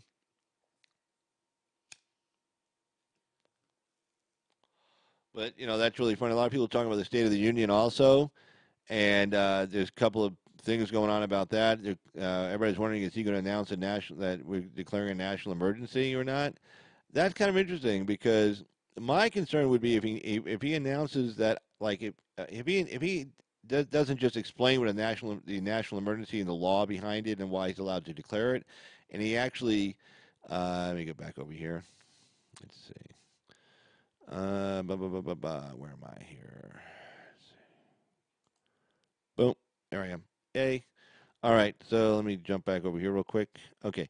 If a troll comes into the chat, can I point out their IQ level? If cool if you don't want me. No, you can do that. That's fine. You can, great douchebag. Yes. The answer is yes. You can point out their IQ level if they come into the chat. Let me fix this mic here. So no problem. But no, I kind of went through a little bit of that myself on some of the calls. I kind of told them what I thought of their level of how mentally retarded or idiotic they were. Literally the medical point of that. So yeah, definitely, man, go for it. Yeah, without a doubt. But anyway, State of the Union and what's going on with that is, like, my concern is if he announces the national emergency, I'm declaring a national emergency. I can't say for sure that some rhino Republicans, Republican and name only Republicans, aren't going to walk out. I mean, they may just say, "Oh, this is a bridge too far. This is too much." The kind of the Ben Shapiro types that were never Trumpers to begin with, like, Mitt Romney and those people. They might just walk out. That'd be like bad optics. Oh yeah, no problem, Mr. Douchebag. Yeah, definitely. Feel free to call in. But yeah, so that's my only concern. If he uses the State of the Union to explain what a national emergency is, to explain why he wants to do it, that's different. Then I think that'd be a good thing. But then again, hey man, I'm probably the last person to give this guy advice because I was trying to give him election advice during the campaign advice during the election in 2016, telling him he was, I used to write those little text messages because I was part of that group where you could sign up for one of his thing. I mean, nobody ever read them, but it was a good way to blow off steam. You don't have a ground game. You're stepping all over the stories. You should keep your mouth shut. Obviously I was so correct, and if he had listened to me, we'd have President Clinton right now. So I'm probably the last person to give him advice. So, I mean, if he wants to announce he's declaring a national emergency, the State of the Union address, again, I'm the last person to tell him no. So, so I mean, maybe not a bad idea. Maybe it's a good idea. Maybe let's see who does walk out. He doesn't need congressional approval. The national emergency statute, and I should probably punch that up. Let me get my hands on it here. Okay. In fact, yeah, let me do this. Let's see, add input. Let me see how I do this.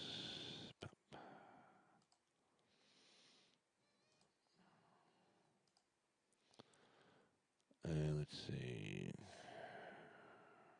Let's close this browser. Well, okay. So there we go. Cut.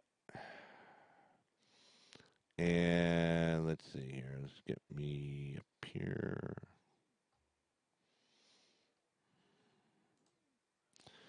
Very good. Okay, so and you know what? Let's do this instead here. Let's get this out and let's get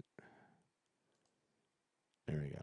All right, there's a phone number there up on top. I'll leave it up there. And so here's the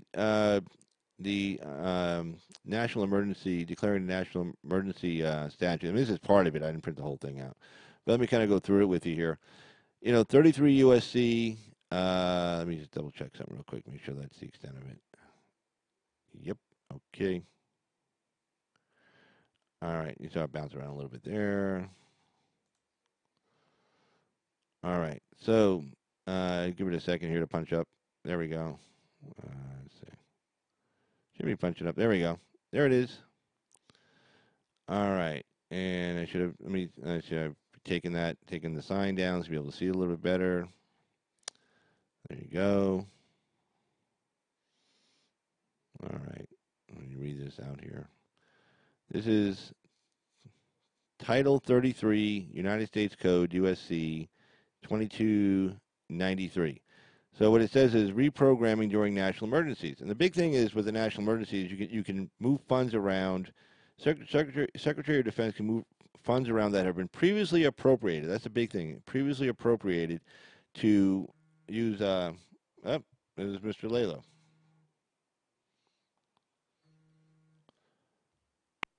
Lalo. Hey, Carl. What's up? What's up, my brother? Listen, I'm not gonna bug you. Just give me 30 seconds. Look, 30 seconds. I just want to say you're not bugging me, so please stop it. Go ahead. What do you got? Just want to say hello to Amy and the great douchebag, man. Yo, I love that douchebag. He's the best douchebag in the world, brother. He's the best douchebag in the world. And whoever was here before, Nanja, and whoever was here, man, and whoever's here, because I know some people here listen, and maybe they're shy. I don't know. But anyway, I just wanted to call and, oh, by the way, and you too, Carl. Thank you, brother. Serious. If it wasn't for you, we wouldn't be here. I'm telling you, man, Axe makes my day every time he does a thing. You make my day, man, because you did this thing, and I'm like, man, I was so bored. And then I'm like, oh, shit, Carl is going to do a show. I'm there. Yeah. So thank you, man. Thank you. Oh, well, hey, you're welcome. You're welcome. Hey, do me a favor. No. Hey, go ahead. Yeah, do me a favor. Go look on Axe's site. See if he's announced a live stream for tonight, because I don't want to bounce out of this and then potentially lose my stream. So go over there and then I got you. And then just put in the chat room whether he's doing that or not. Okay. Yeah. All right. I'm gonna let you go, and I'll definitely in about a minute or two I'll give you an answer. All right. All right. Sounds good, man. All right. Bye. All right. See you. All right, again, the great Lalo. And anyway, so Title 33, United States Code 2293, reprogramming during national emergencies. So here we go. This is the president. Now, I didn't print out the whole code, but I'll just let you know what a lot of it says. One, he does not need the approval of Congress. Somebody wrote that in the chat on Axe's site last night, I told him, no, man, he doesn't. There's reporting requirement. He has to report exactly what appropriations he's going to be using, where the money's going to go to previously appropriated previously appropriated projects. Thank you. Amen. And the fact that he's going to bring more money in from someplace else, and also what statute he's referring to under this 33 USC. And there's numerous statutes under the National Emergency Statute that allows you to bring that in. Area code 904. You're on with Carl's Opinion. Go ahead. Hey, what's up? How you doing? Hey, Mr. Douchebag. Doing fine, man. How are How you? you doing? Everything good? Good. Not bad. Not bad. Everything good. Oh, I have. No, I haven't seen any news, but I did hear about that thing with Ralph. Oh, wait. Are we on topic or talk about anything we want? Whatever you want, man. Go for it. Oh, Yeah. okay. Okay. Yeah, Okay. Cool. No, I just want to stay on top of with everybody else. You know that. You know. I mean, I may be a douchebag, but I'm what's called a respectable douchebag. You know what I'm saying? No, don't worry. I'm like I'll just. the world's first. Huh? No, go ahead. Yeah, whatever, Oh, man. okay. Yeah. Well, it's been a few days since I've seen any news, but and I have yet to read about it. But Ralph Northam, wow, what in the heck? I mean, everything is falling apart for these Democrats. They're self-imploding. It's like they're trying to. They're trying to like, you know, virtue signal and all. Well, virtue signal they've been doing forever. You know what I'm saying? Right. But it's like now they're trying to throw Ralph Northam under the bus, you know. And it's like CNN, I heard, ran with, I think I could be wrong on this, and do correct me if I'm wrong. But I heard CNN was trying to say that he was Republican, or Republican was. Well, actually, yeah, that's what actually Lalo said. He actually saw it. He's watching somebody else's YouTube channel. Because somebody in the chat last night on Access site said, hey, you know, CNN initially put like an R next to his name, a Republican next to his name on CNN, and then I guess somebody captured it and put it on their YouTube site today. Lalo couldn't remember which side he was watching it on, and so but Lalo saw it. Lalo saw the CNN feed where it said, you know, this guy Northam, and they put Republican next to his name. You know, it's like what a bunch of assholes. You know. Yeah. See, you know what's interesting? And I've noticed something, and Derek Grayson was talking about this too. But it seems like ABC is kind of breaking rank with the narrative. They're not necessarily praising Trump, but but it seems like they're trying to sidestep away from like talking bad about him and stuff. You know, I've noticed that a little bit. It seems like they're trying to salvage whatever reputation they have left, if any. You know. Right. And it's like, I tell you what. Hold on, real quick. Amy asked a question about this one statute. I'm just gonna punch it up on the site for her, real quick. Oh, okay. No, yeah, and I'll just put it right on the comment section here. I mean, give a shout out to my patriotic brother Lilo and all the other wonderful patriots in the chat room. Okay, hold on. I'm sorry I missed the trolls, Carl. You know, sorry I missed the trolls. You know, but they hate me. You know, because I point out, you know, listen, these people got an IQ level of using needles to spike a drink. You know what I'm saying? Right. Yeah, you know, I mean, you know, that's how they think. You know what I'm saying? You know. No, I know, but yeah, no, I mean, it's nice of ABC's kind of going away. And then Grayson, I saw him this morning. He was talking about how this whole thing with Northam with the blackface and stuff was actually a distraction from what he really said, because he let the cat out of the bag on what the abortionists want, namely that the abortionists really want to be able to just kill babies at will. And by this guy actually saying it out loud is like, oh shit, he gave away the secret. The secret I've been arguing, and a lot of people on the anti-abortion front have been arguing for the last 30 years. Now, look, this isn't just about the first trimester or about viability.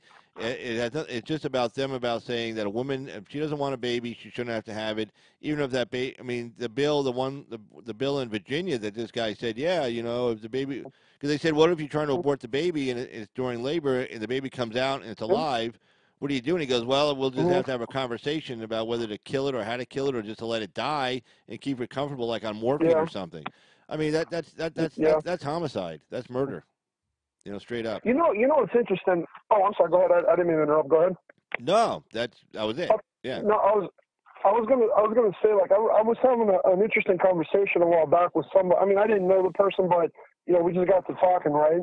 And what was interesting was she's not like, she's kind of like, she seems like the way that she talked, you could tell that she was like on the left, but it seemed like she was starting to see some of the more right-leaning ideology. Like she was talking about how something had happened to her, and that she sees why people have, you know, she didn't really go into like a lot of what happened to her, but you know, she was like, you know, saying, well, you know, now I understand why people, you know, have, you know, why there's a Second Amendment, why, you know, why people, you know, why people, it's like, say like, someone breaks in your house and, I mean, what are you going to do? You're going to hide out, wait for the cops to show up? I mean, Right. the cops are, the cops get there when they can, but by the time they get there, the person might have already done who knows what, Right. But she seemed like she was starting to see things more from a right perspective. At least, that was because like me, I'm a libertarian. You know what I'm saying? I mean, I lean right, on a lot of things because there's a lot more facts on the right. Yeah. Well, no. I mean, look. Back in the '80s, and I've said this before, and I think I might have said it to you. Back in the '80s, when I was at University of California, Riverside, okay, you could have serious discussions about tough issues like abortion. I remember a professor held this after hours, debate. He invited everybody. He says, "Hey, I'm doing a debate tonight on abortion." He goes, "I'm pro-abortion, but I invite everybody who's anti-abortion to come to the debate." And it was about 70-30 split, 70% in favor, 30% against. And this was back, when I was at University of California, Riverside, so probably like 1988, if I'm not mistaken, 88, 89, somewhere around there. And I didn't have to be escorted out of the room. The professor never once had to tell people, "Hey, don't be yelling at Carl. Hey, be respectful." Yeah. He never had to say any of that. Everybody just was. Everybody was very respectful. We had a great debate. We went really good at it. It was strong. It was a strong debate because it's an emotional issue. But nobody was like calling each other names or yelling at each other or telling them, "Get out, get the F out," anything like that. Nobody was doing that. Yeah. And that was like just 30 years ago. So, I mean, that's the way it used to be. Liberals and conservatives, we used to be able to talk to each other, debate each other, without, it's like Ben Shapiro just some Christian university in Arizona, Grand Canyon. They're not gonna let him speak there. The largest Christian university in the country, Grand Canyon University. They're not gonna let him speak. I mean, it's crazy. Well, what I think it is that some of them more classical liberals, like I'm talking like the old liberals from like 30, 40 years ago. Not even that. Like let's try just the 90s. I mean, classical liberalism, that was in the 90s, early 2000s. I mean, it wasn't even that long ago. They found their fight more on a conservative side. You know what I mean? It's like, a lot of them, because of all this open borders and, socialism, it's like you had a lot of, like here in Florida, you had a lot of these moderate Democrats vote DeSantis because they didn't like Gilliam's policies, Right. And, and that was kind of the same thing with, although I think King was more radical than Gillum. And Abrams, well, I mean, don't get me wrong, they're both socialists, they're both progressives, but Gillum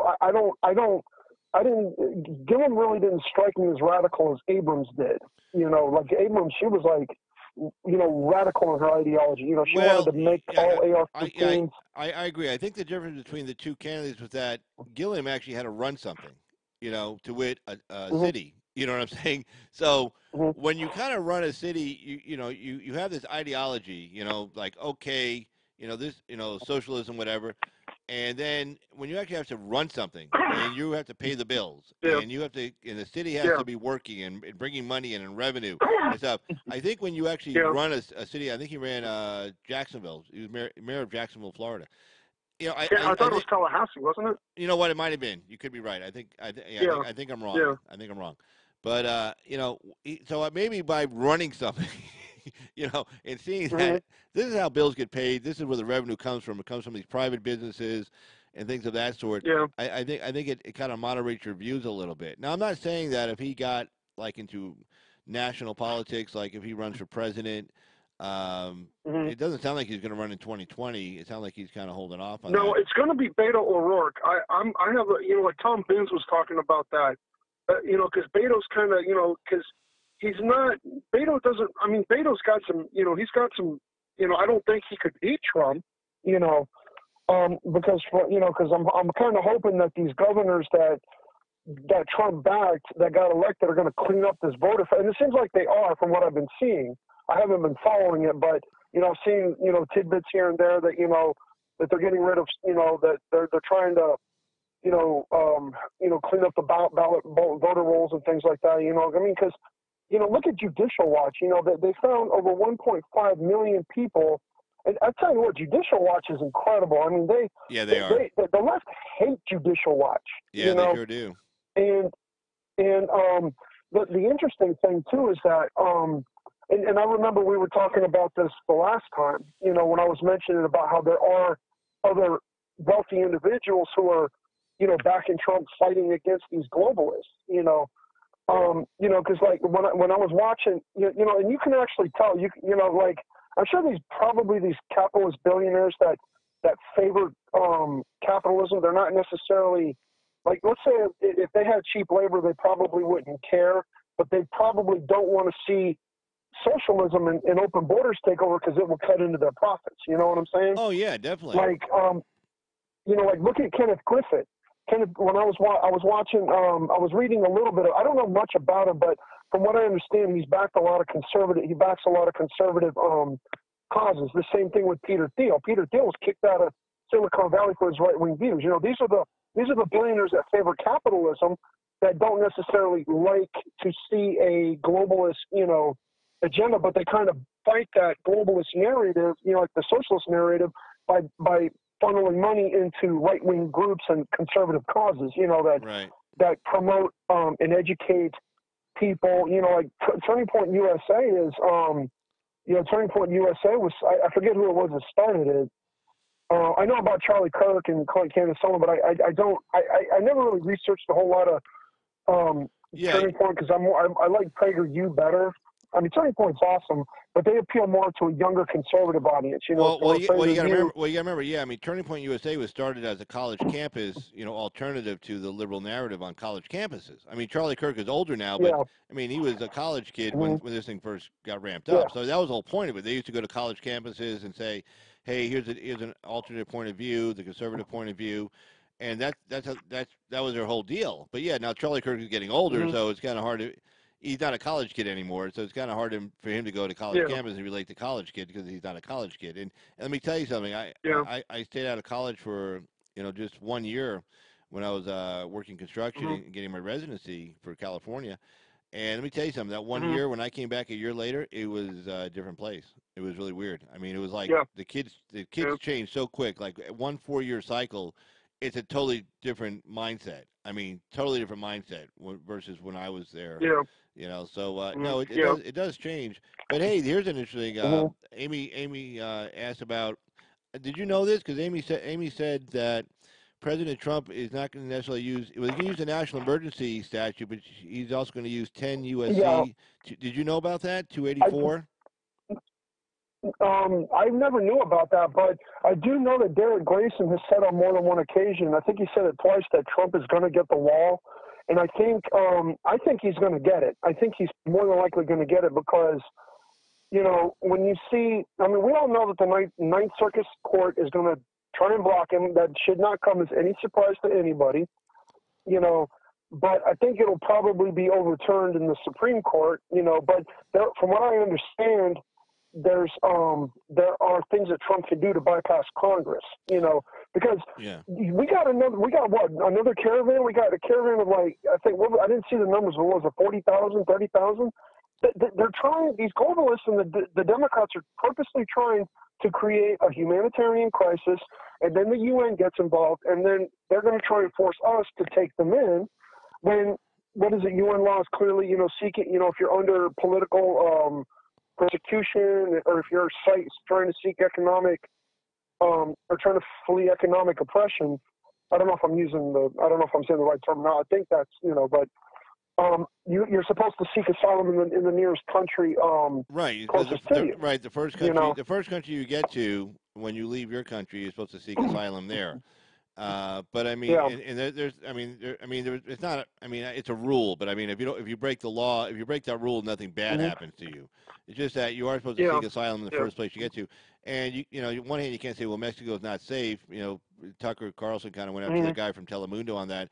He goes, well, you know, it's not safe in Mexico. And he goes, whoa, wait a second. He goes, when Trump said, you know, you get all these murders and rapists and stuff in Mexico, you were all on his ass about it. And now you're telling me Mexico's not a safe place? Oh, really? They got a lot. Is it a really bad place down in Mexico? It's like, wow, okay, I guess Trump was right, and it kind of caught the guy off guard. Yeah. But the two statutes I know he's going to use is going to be this statute here, and then he also has, you'll see it on the screen, I got it punched up right now, 10 U.S.C. Section 284. And according to Amy, and of course her husband works in the Border Patrol, she was saying this. This is the statute, and I talked about this once before. That's why I had it in my system. And basically, what this allows the president to do is that it says right here, 10 U.S.C. You should see it on the screen, by the appropriate official of a state, local, or tribal government. It means even a state government can ask for this, like Texas Attorney General, this Texas governor can ask for this. And then subsection 2, in the case of support described in subsection C, which is down below, such support is requested by an appropriate official of a department or agency of the federal government. Now, in our case, would be the Drug Enforcement Agency. Drug Enforcement Agency would go to the president, would go to the Secretary of State, and say, hey, we need help with drug interdiction. If you look at the title of the statute, right at the top, it says support for counter-drug activities and activities to counter transnational organized crime.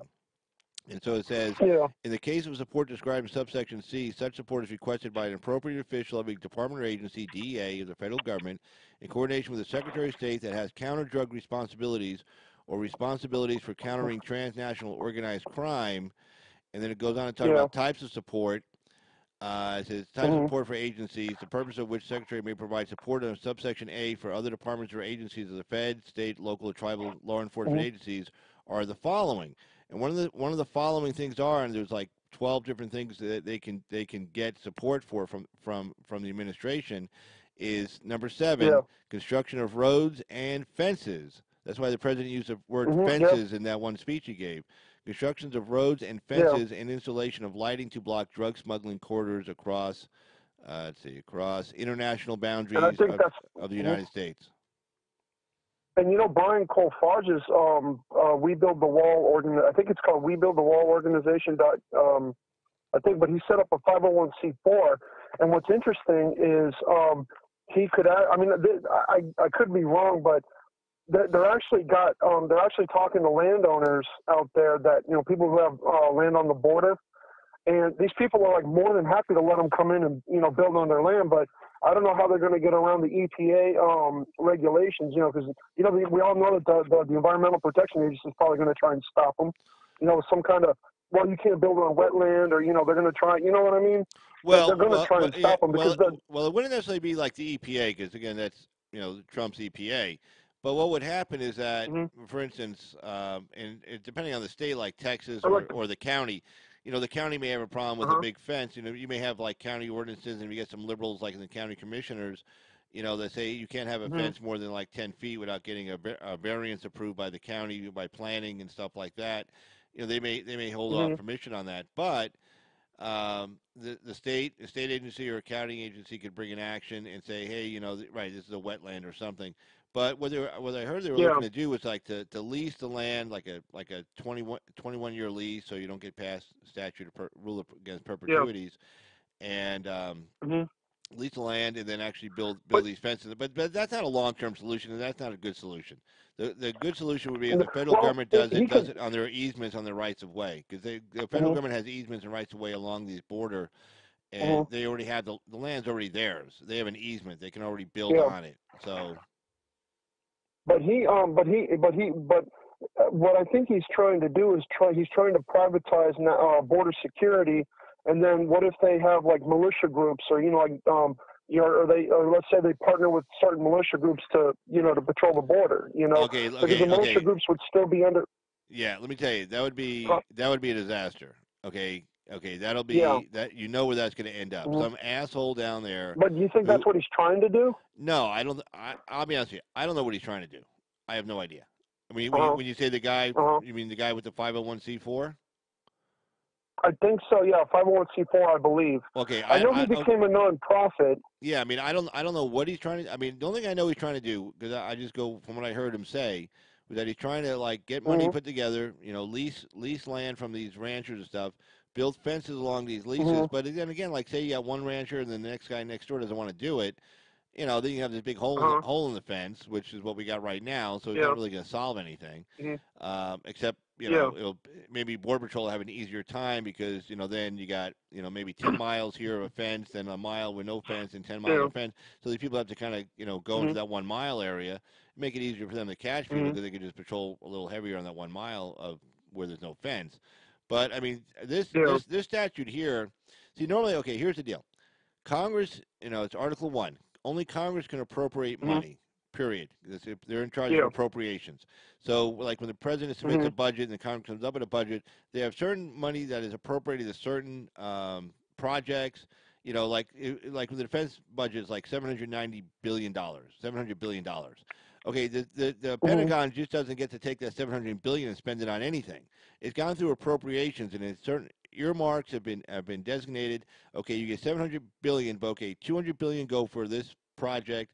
$150 million go for this project, and that's it. The Pentagon, once it goes through, has to follow those dollar amounts. They can't take money from this project and put it over onto this project. You have to go back to Congress and get them to reappropriate it, to change the appropriations in the language. Period.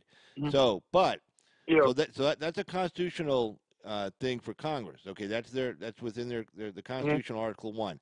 However, Congress can cede part of their responsibilities, their constitutional responsibilities, to the executive branch if they pass a law saying they are doing that. And so with 10 U.S.C. 284, they're doing that, and then also with I'll punch up the other statute, 33 U.S.C. 2293. Where money can go to other authorized civil works projects that have been authorized by Congress. And Congress authorized fencing in 2006 and also in 2012. So, and there's a bunch of fencing that hasn't been done yet, or completed, or repaired, or maintained. And so it's something like 350 miles, or some number, whatever the hell it is. So they can redirect funds from other projects that are ongoing, others that have already been appropriated, to other projects that have been previously appropriated but haven't been completed. So the Secretary of Defense in 33 U.S.C. 2293, what I just punched up there, the President can just declare a national emergency. He can notify, all he has to do is notify Congress that he's doing it, specify the statutes he's using. So, like, what he'd probably do is do 33 U.S.C. 2293, a national emergency, which is this one here, about applying the resources, and then also cite this statute here, 10 U.S.C. Section 284, and say this is for counter-drug activities, because, look, nobody can argue that there's not a big drug problem coming across the border. I mean, there's no U.S. District Court judge that's going to be able to say, well, no, we don't have a drug problem coming across the border. They just got, 284 tons of fentanyl, or whatever the hell the number was. I don't know, pounds of fentanyl. I don't know, whatever it was. Yeah, I saw that on Fox. Yeah, so, I mean, so you got a drug problem. He can declare a national emergency. Now, Congress can end his declaration of national emergency, but it has to be by a veto-proof majority in both houses, because the president can still veto it. Yeah. Okay, it's not like like a declaration of war. Congress can declare war. The president does not have to sign that declaration.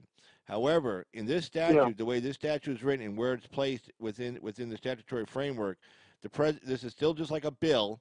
And if they have to do it by a joint resolution, and it still has to go to the White House for signature approving it. So the president would have to sign off on them terminating his national emergency. So if he doesn't sign off on it, then it would go back to the House and the Senate, and they'd have to vote with 2/3 majorities to overturn his veto. Now, and the only way to do that is a bunch of Republicans jump ship. You would need 20.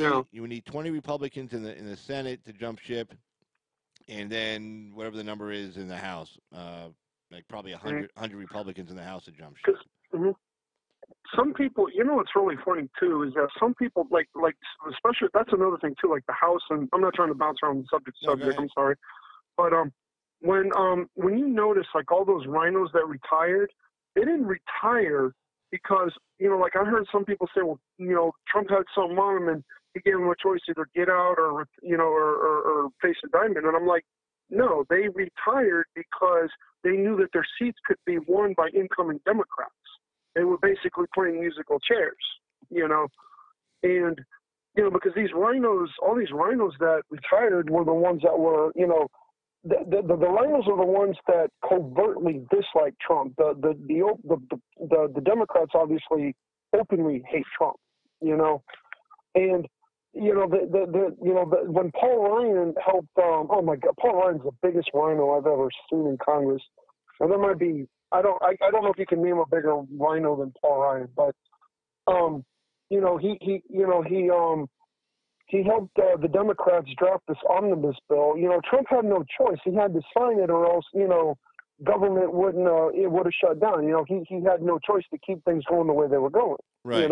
Right. But I think when the shut, see, like that's the thing too. Like Ann Coulter, I like Ann Coulter. She's very knowledgeable, but she doesn't understand. And I think sometimes she likes to, just, say. I mean, you could tell she's very educated and she knows her stuff. I mean, she knows, obviously she does, but it's like she just likes to, for the shock factor, she likes to get in there and say, well, Trump's a dummy, Trump don't know this, and it's like she doesn't understand. Well, no, I know what she's doing, okay? She's trying to goad him to doing just this. She's trying to goad him to declaring the national emergency. She's trying to goad him to that, saying, he's got no balls, he's an idiot, he's stupid, he's just like Jeb Bush. See, why doesn't, and it's like she has a huge platform. It's like, why doesn't she help promote Brian Colfage's GoFundMe, And it's like okay, look. In my opinion, this GoFundMe thing. I mean, first of all, you can't give. Okay, when he started this, he didn't realize. I don't think that you can't just give money to the feds and designate it. Again, that's Congress's authority. If you give money to the feds, it goes in the general fund, and the Congress has to appropriate it. And Congress wasn't going to appropriate his GoFundMe money anyway. So then he pivoted over to this thing. Okay, so now I mean, look, I'm all in favor of this guy doing it. I think it sends a good message. Of more people contribute, hey, that's great. But I mean, look, the solution isn't the GoFundMe page. Okay, the solution is the president declaring a national emergency, and again, it's going to get held up in the courts. We all know that. Okay, but it's going to, you got to start the ball rolling somewhere. And he's got to demonstrate. Again, somebody wrote this, and I agreed with him on it. Oh, actually, Anthony Brian Logan was saying it. Oh, who's on tonight, by the way? Anthony Brian Logan at 5:00 my time, Pacific Standard Time. Yeah. So Anthony Brian Logan was saying look, he's not doing this because he has to. He's doing this for like a court case down the road. And I thought that was really astute of Anthony, who's not an attorney, and say, yeah, you're right. Because in other words, he wants to be able to. They want to be able to demonstrate to the court, even though they don't. The statute doesn't say you have to exhaust all other remedies. Sometimes statutes will say you have to exhaust all administrative remedies first. He doesn't have to do that, but it sure goes a long way down the road when he ends up in the court saying he wasn't just shooting off half-cocked. He can show, look, I shut down the government, I reopened the government, I tried to negotiate. They say no. Okay, we have a national emergency. He doesn't have to necessarily define. He doesn't have to prove there is a national emergency. There's nothing in the statute that says that. Okay, that's not an issue for the district court judge to decide. The only issue for the district court judge to decide is was he legally able to declare a national emergency? Are the national emergency statutes constitutional? Is this 10 U.S.C. constitutional? That's what the judge has to decide. Now, the judge goes half-cocked, goes off and starts saying, well, I don't think there's a national emergency. I don't think there's a drug problem coming across the border. I don't think it requires a wall.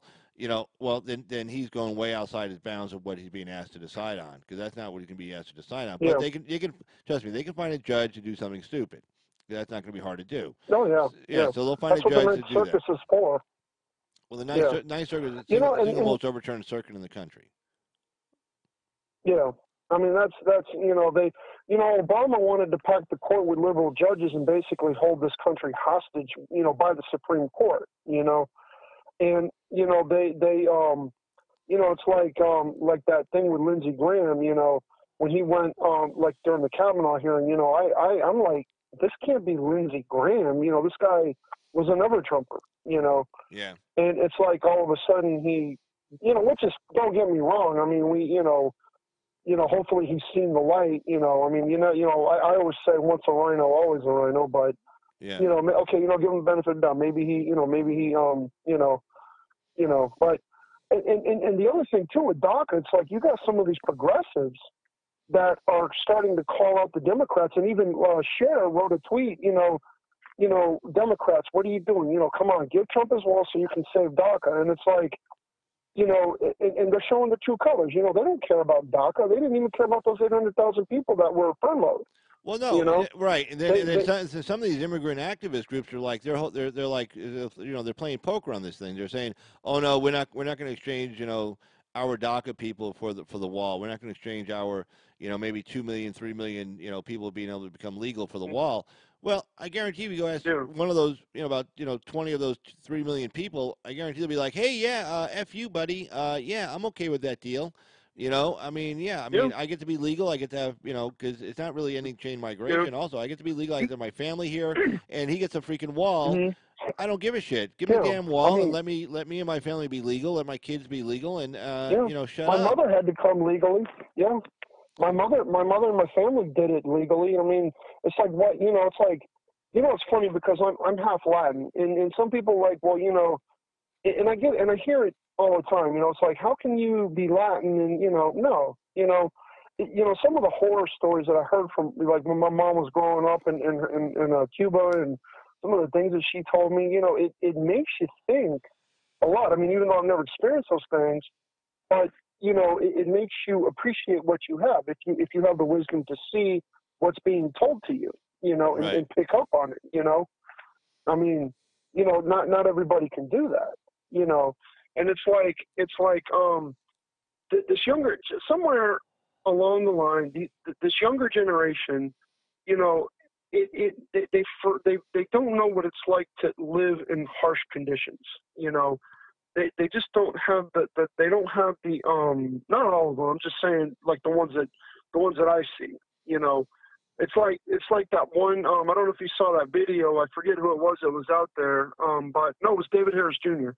He was out there at a counter protest, and that the girl. I'm not making fun of her or anything, but you could see when she's talking that she's almost in tears. It's like, I'm afraid of that hat. That hat represents fate, and I'm like, this is what Right. is. This is our future. Yeah. Well, basically, it's like they're raised by helicopter parents who fly in at the moment's notice to make sure their kids don't have to experience any kind of pain, suffering, or just be socialized by dealing with their own problems in school and stuff. I mean, that's where you get socialized when you go to school and have to learn how to deal with others and how to navigate a social environment. And so you get all these kids who are told you don't have to navigate a social environment. You're allowed to have a safe space. You're allowed to have a cry room at college campuses. I mean, college. I'm sorry, you're an adult. You're 18. Okay, I mean, you could be given a rifle and be told to go to war and have to start shooting somebody, and somebody's going to be shooting at you. So I mean, you're 18. I mean, again, when I was on a college campus, if somebody had mentioned this is back in the 80s, somebody mentioned, well, we're going to have a cry room, so if you're feeling stressed out, you go and sit in this room and cry.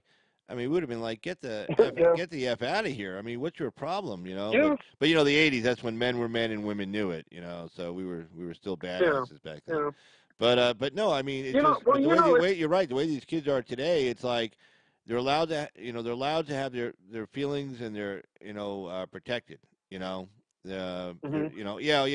saw that video too. I saw the video too. But the funniest thing was, here's this white young girl who's got a virtue signal to a grown black man, telling a grown black man what he can and cannot wear, what he should and should not wear, and trying to explain to a grown black man, a businessman. Harris has his own business. I bought some of his products. I should know. And telling him that, well, when you wear that, you're supporting racism. You're a racist. And he goes, hey, I'm a black guy. I'm a black guy. You're a young white girl. Who the hell are you to tell me what racism is? I think I know a little bit more about it than you. So stop virtue signaling and get the hell out of my face. Yeah, it's like that guy in the vape shop. He went. God, talk about a case of Trump derangement syndrome. I mean, he and then you have the black guy who just wanted to buy a pack of cigarettes. He didn't care what the guy was wearing.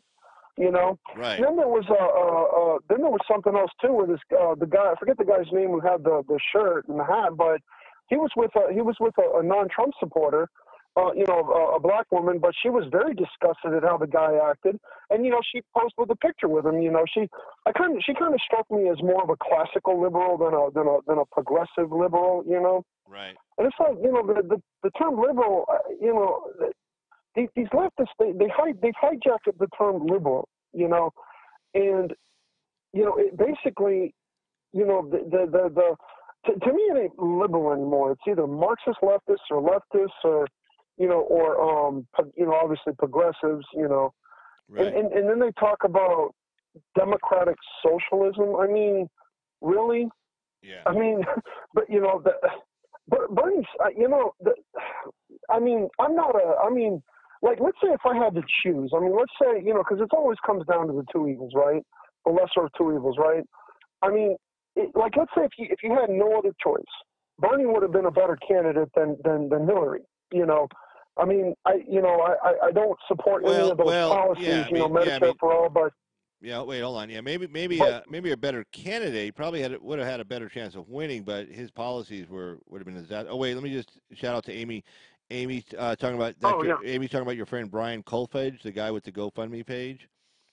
Is that the guy who did it, Brian Kolfage? Is that the guy with the GoFundMe page for the wall? Yeah, she writes, Brian Kolfage lived in Tucson for a long time. I think his heart is in the right place since he knows how big the issue really is. I would agree. I believe his heart is in the right place. I just don't think that's the solution. So I agree. His heart's in the right place. The guy lived down there. He's seen the problem, and he's trying to do something just to get it done. But yeah, just unfortunately, I just think it's the wrong solution, and if it does have to be a federal government issue, and there's going to be all kinds of problems with landowners and everything else. It's I can see a bunch of messes. You're going to have it's a 21-year contract. To lease the land, and then the owner sells the property to somebody else. It goes through probate, and then you got to argue over the contract how valid it is. It just seems like a situation that's ripe for disaster. He was the Marine, right? I think that the what did they call him? He was the triple M. How do they say that? Triple amputee. Triple amputee. Yeah, amputee. Yeah, he was the triple amputee Marine, right? Yeah, I don't know. I think Amy knows this guy probably better than we do. Amy, was Brian Kolfage, was he a triple amputee or Iraq war veteran or Afghanistan war veteran? Let's see if I heard he was a war veteran. Yeah. Yeah, maybe she knows, but yeah, I mean. Go ahead though. Mm-hmm. Oh no, I'm sorry, but go ahead. I didn't interrupt. I was gonna go back to one of our other conversations about some of the billionaires that were backing Trump. But I didn't want to interrupt you. I'm sorry. Go ahead. No. Oh, Amy says Amy says he was in the Air Force. Oh, okay. Yeah. But what was interesting was I'm just going back to Gillum and DeSantis, right? Was and when I was mentioning Kenneth Griffin, what was interesting was, and you could tell by his donation because, Gillum was outpacing DeSantis in money. Steyer, Soros, $2 million, $3 million, and what was interesting was Kenneth Griffin just wrote DeSantis a check for like $6 or $7 million, just to help him compete against them. You know what I'm saying? Right. Yeah. And let's face it, any billionaire who's backing a pro-Trump candidate, in my opinion, is not part of the globalist agenda. I mean, they may not care if it happens, but they're not necessarily part of that, that group, No, I would agree with that. Yeah. Yeah, and it's like the Mercers. I don't know if you ever heard about them or not. They fund, I think they're responsible for Breitbart News, but the Mercers, if you ever heard of Cambridge Analytical, that was them. Robert Mercer. They don't talk to the press. They never. I mean, they're like they just don't. They don't speak to the press at all. They just don't talk to the press, and they're huge. From what I understand, they're huge backers of Trump. From what I've read about them. Okay. They helped Nigel Farage with Brexit. I guess Robert Mercer, he was algorithms. I don't know much about him, but I've read a biography about him. But they're very, very interesting billionaire family because they back a lot of conservative causes. I think they've also backed climate change deniers. So-called climate change deniers. I mean, I don't, I mean, I want to live on a clean planet too, but, all this climate thing is just a way for them to make excuses to, control us more. You know what I'm saying? Right. I agree.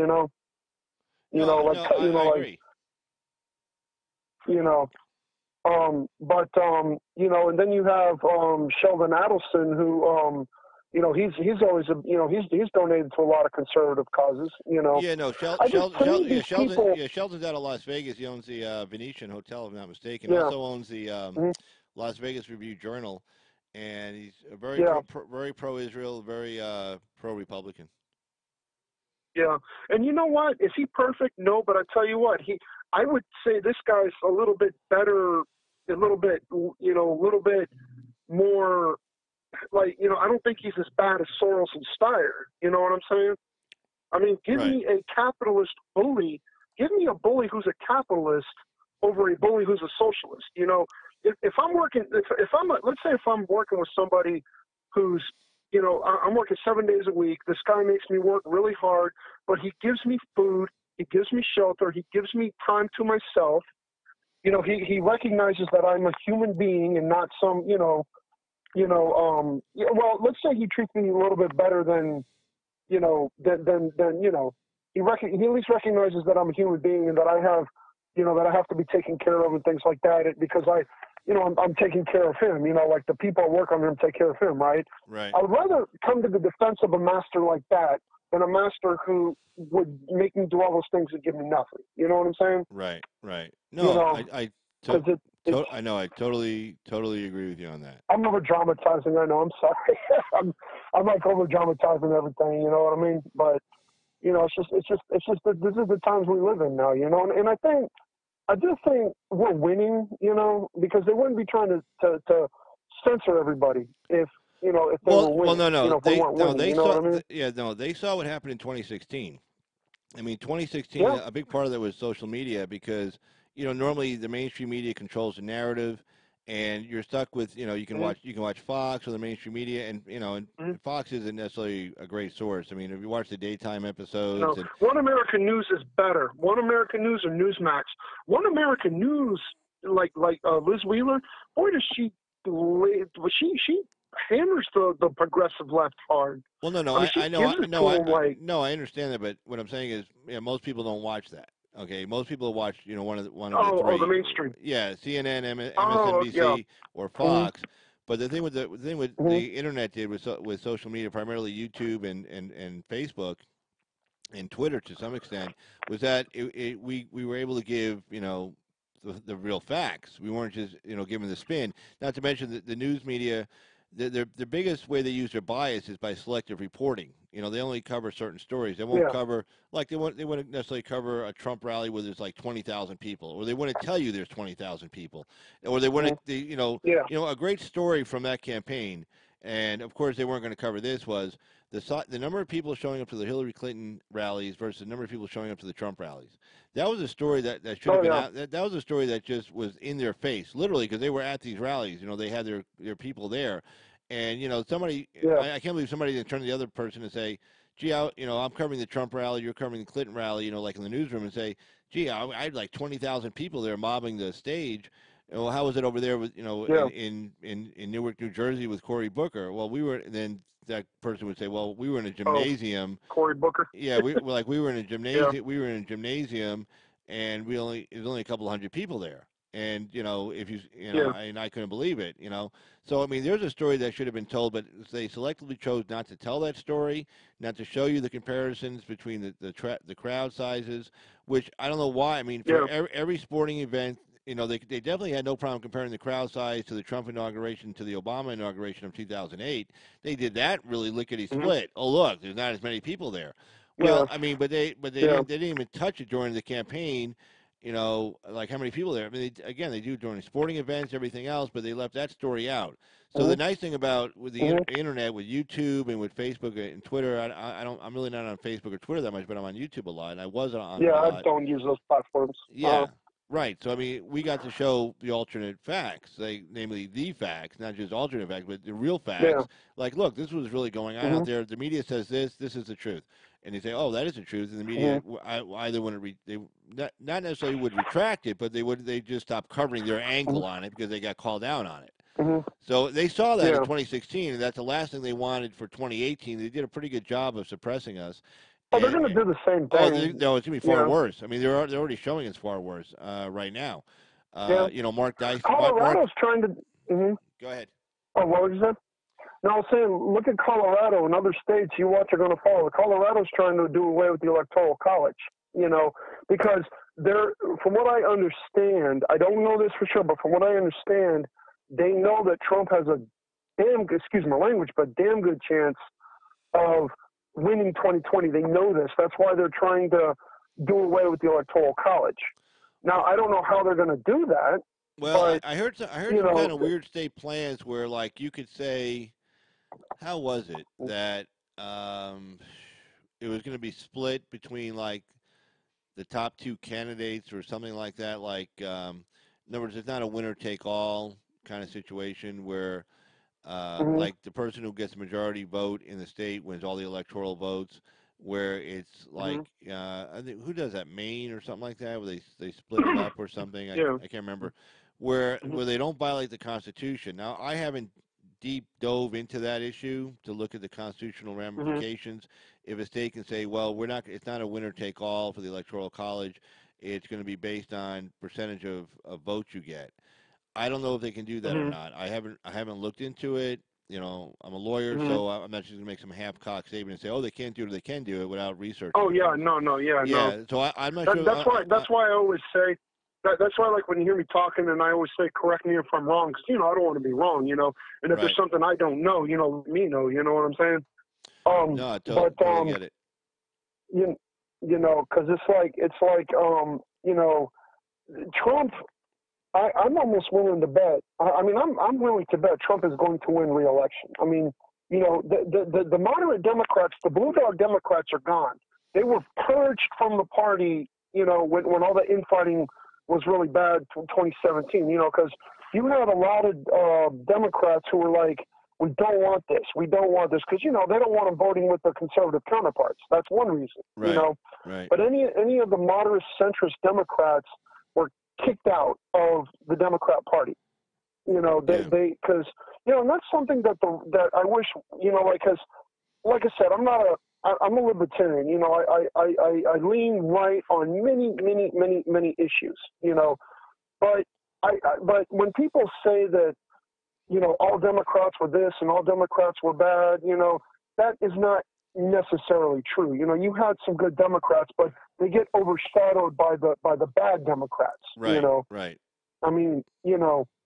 Like, what was it, Dan Lipinski of Chicago? I think he's one of the last few remaining blue dog Democrats, from what I understand. He almost lost re-election, but he's like, from what I read about, it was an article I read a while back, but he's like, we can't go too far to the left. We can't do this because, I don't see that. That's another thing too. The left, these verified, and I say this, but these verified liberals do not understand or even prepared to deal with what could come if they impeach Trump or they remove Trump from office. They don't care. Or if something happens to Trump. No, they don't care. But it will be to their detriment because, you have a lot of very, very devoted patriots in this country that, that believe very strong. I believe very strongly in freedom. Well, no. Okay, look. There would be huge pushback. Okay, when the Republicans tried that with Clinton, they actually impeached him, but they couldn't get him convicted in the Senate. A lot of liberal commentators are saying, look, don't do this unless you can hit a home run. Don't swing just to get him impeached because they have the votes in the House to impeach him. But I guarantee you they don't have 2/3 vote in the Senate to convict him. You'd have to have literally 20 Republicans jump ship and vote for him to be impeached. That's not going to happen. So if you swing and you miss, which is what would happen, you swing and you miss. Clinton got a big bounce in the polls during that whole impeachment process. Here's a guy that should have been the most unpopular president in our history, based on the fact of what he was doing in there. And when they went through the impeachment proceedings, they made him look like a sympathetic figure. And they do that to Trump, and they don't get him out. His poll numbers are only going to go up because even people who are in the center have been kind of hanging on the fence. They're going to be really pissed off. They're going to say, "Hey, wait a second." They're going to watch the stock market start to plunge. They're going to watch foreign investments dry up. They're going to watch jobs, unemployment going up, and they're going to say, "Hey, wait a second. We didn't sign on for this. we were doing just fine. Now I lost my job. My house is going into foreclosure. My business, my gross receipts for my business is going down the toilet. And why? Yeah. So you guys can make a statement. I mean, trust me. I mean, when that shit hits the fan, you're gonna have a lot of people who have been hanging on the fence. They're gonna be jumping ship and jumping right over to supporting Donald Trump.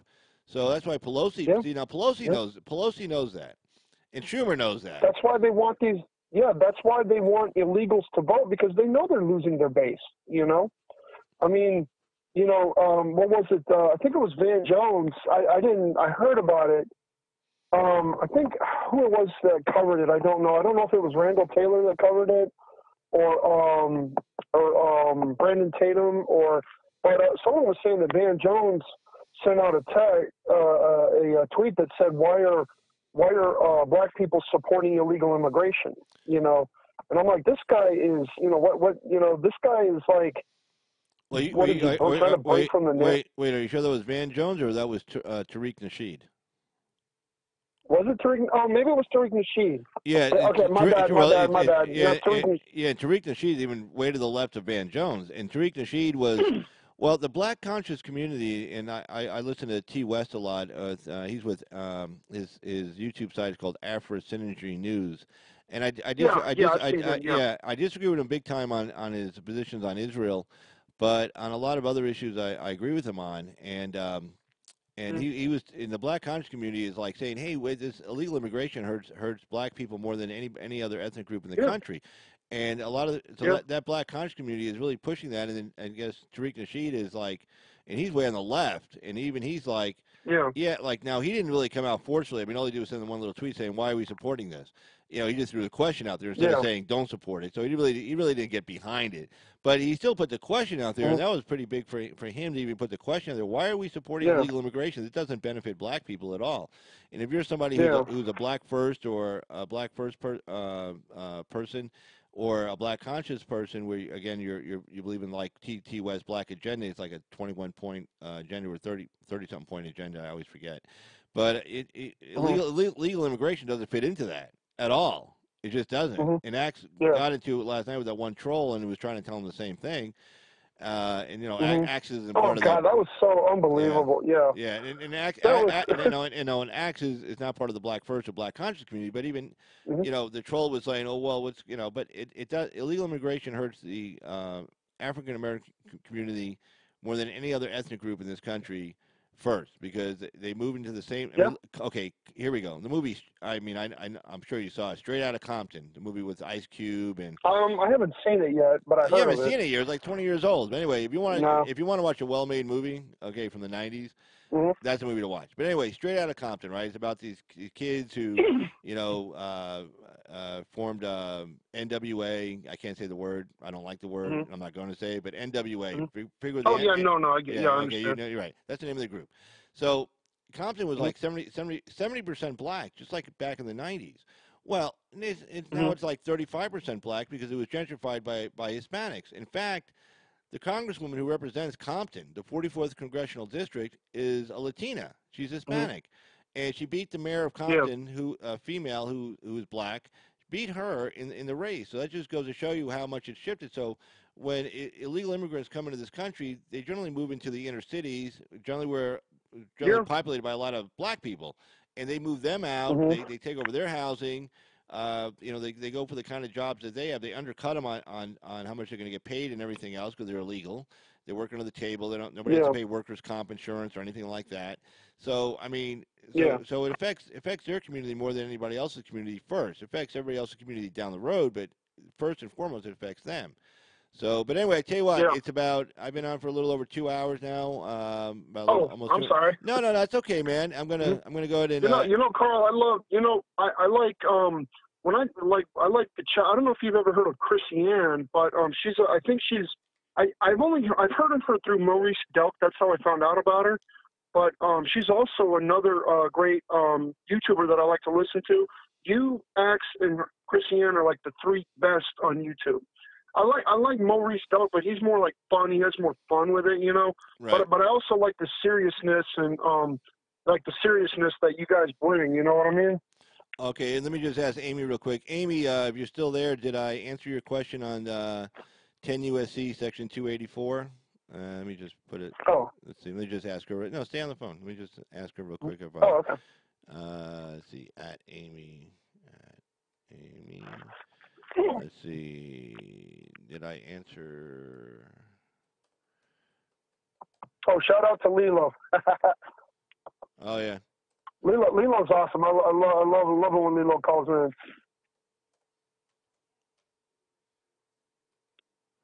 Let's see. Oh, we got Nanya Business in the house Oh, also. Nanya? Yeah, there's Yo, Nanya in the what's house. up, Nanya? Hey, Nanya girl. It's a quick clip from my tiny little protest that happened down. Oh wait, okay, we gotta ask Nanya about that. I tell you what, I am gonna continue the stream for a second. See if I can get Nanya to call in. I gotta hear about this tiny little protest. Oh, real okay. Quick. Oh, okay. Okay. Oh, you want Nanya? Okay. No. I'll see you guys back in the chat room. All right, man. See you soon. All right, bye. All right. Take care. All right. Nanya, call in with that. I want to hear the story about this protest in downtown today that you were at, or that you had to run into. So let's see. Let me try and put it at Nanya. Okay, good. Okay, good, Amy. I just want to make sure I answered your question on that. Yeah, I had the statutes pulled for another show I did, and yeah, because I was watching Tucker Carlson, and he had a guy on there from the Chapman Law School, and then I read the guy's article because Tucker didn't give him a lot of time, so I read his article on it, and then I pulled up those statutes. But I mean, yeah, the law professor from Chapman University is really all over this, really good. But let's see, yeah, to talk.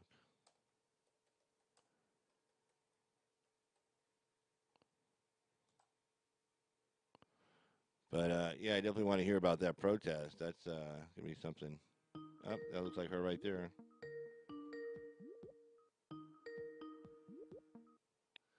Hey, is this Nanya?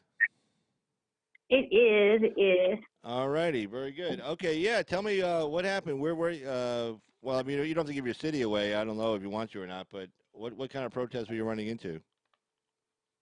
Oh yeah. Well, I live in Colorado Springs. Oh, that's right. Okay, you So I'm did not say scared. that. Right. Okay. Good deal. Yeah, we just went downtown because it was just a gorgeous day today, walking around, and ran across kind of like a two-man group with a bunch of people with cameras following who were protesting that they had a protest previously, and the cops said, yes, you can be here protesting, no problem. And then one of them dropped the F-bomb, and apparently the cops didn't appreciate that, and they got arrested. And so now they're protesting bad cops against free speech is the gist of it that I got. I didn't look a whole lot at them, but there's a quick, maybe 2-minute clip that I just got done monkeying around with and put up there. So you guys can go see it if you want to. It's not anything dramatic. They had a couple weird homemade signs. Uh-huh. And I wasn't 100% sure what was going on. I mean, I was walking down the street with my husband, and I saw some stuff coming towards us, and I was like, what kind of BS is coming down the street now? All right, so it seems like every time. Yeah, so these guys had had a protest once before. Somebody dropped the F-bomb, the cops shut them down, and they were here protesting the cops today, saying that they're cutting down on free speech. Exactly. Huh. That's it, yeah. Well, I was hoping it was like more exciting than that. I was hoping there was like some, rocks flying and sticks thrown and, some really heavy duty action. You should have made something up. You just said like I was down there and like Antifa was there and they were throwing rocks and we were battling them off and then I had to grab this sign and I hit him in the head with it and the guy was bleeding and I quick ran and the cops were chasing me and I got in the car and drove away. See, that would have been cool. Oh, yeah, sure. If I was on the left, I would have, absolutely. But, I'm the truth, whether or not it's interesting or not. No, I understand. Let's see here. Let me. Yeah, nothing spectacular and major. So, sorry, I got y'all excited for no reason. Oh no, but I mean, so was there a protest today peaceful or what happened with it? It was absolutely peaceful. It was just a the men who were involved, who were upset about what had happened, were just walking down the street in a section where it's not, excuse me, it's not too crowded. It's an area where it's not the main where all the people are doing the shopping and stuff. It doesn't really start hopping in that specific spot until later at night because it's where all the bars are. So they weren't even in a spot that was like interrupting people. There was a little bit of cussing getting tossed around, but nothing too hideous. Nobody was screaming and yelling, and they were just telling their story. Right. And had really horrible signs that they created, like flags, like battle flags, like from the Chinese or Japanese or whoever it was would have their troops would have a flag attached to their backs that stuck way up. Yeah. So you could see who was on what side. That's what it was like. It had two guys. They were wearing the greenish yellow colored vest. I think one was actually wearing a hoodie, and they were protesting that they had been jailed temporarily and have court cases to go to now, I guess, because just for freedom of speech. Yeah, just for dropping the F-bomb. According to what they said. And that's pretty crazy. Yeah, my husband stopped and was talking to him for a second while I filmed, and there was one of those people who deliver stuff on bikes, I think. I don't know. Oh, like a food guy? Stopped and talked to him. And, yeah, the food delivery people. Right. And they had buttons. They had made buttons, and they were passing out buttons to anybody who reached out and took it. So they weren't being really pushy or anything. They were reasonably respectful. They looked like they came out of the trailer parks, but Well, I live in a town that has a lot of single wide trailers in it. So yeah, I know when you say people look like came out of the trailer park, I know what you mean. Not that there's anything wrong with it, but yes, I understand what you're saying. Yeah, well, around here we call it fountain folk, but I don't expect any of you guys to understand what I say when I mean that, so I refer to trailer park instead. But they're what we call locally fountain folk. Fountain soap or folk? Oh, folks. Yep. Okay, I gotcha. But yeah, well, yeah, we have a. Go ahead. I was just going to say, there's a section in our city that has been known all the way up until just recently as having that's where all like the really heavy drug users. It's not, I wouldn't say ghetto-y in any fashion because people weren't getting murdered and things like that or whatever. It's just the people with less money, less education, and less hygiene. Yeah, well, unfortunately, those people do exist. But hey, Trump's in the office, White House right now, so maybe these people can lift themselves out of that mess and do better. But they have to want to first, though. That's the whole thing. If they want to, they can. If they don't want to, they can't. No, I work with a lot of people in like our drug court out here, and there are people who really want help. They really want help. They want to get into the program. They take advantage of everything this program has to offer. The people who work in the drug court, they work lots of hours. They do a lot of volunteer work. They work extra hours beyond what they get paid for. And the people who take advantage of that do really well. Then you have people who don't want to be there, don't want to stop using drugs, look for any way to cheat, to conceal the fact that you're still using. And, just these guys have to chase them around town all the time. And then those people, you can't help them. Because, unless you want help yourself first, anything somebody provides to you is not going anywhere. And I see a lot of those people, too. I see a lot of people who they don't want the help. They don't want to change. They want to keep using drugs. They don't want to stop. They don't want to admit they even have a problem. And, those people, unfortunately, if you're in drug court, it means you got a deferred sentence. So if you violate that drug court enough, then you end up going to prison.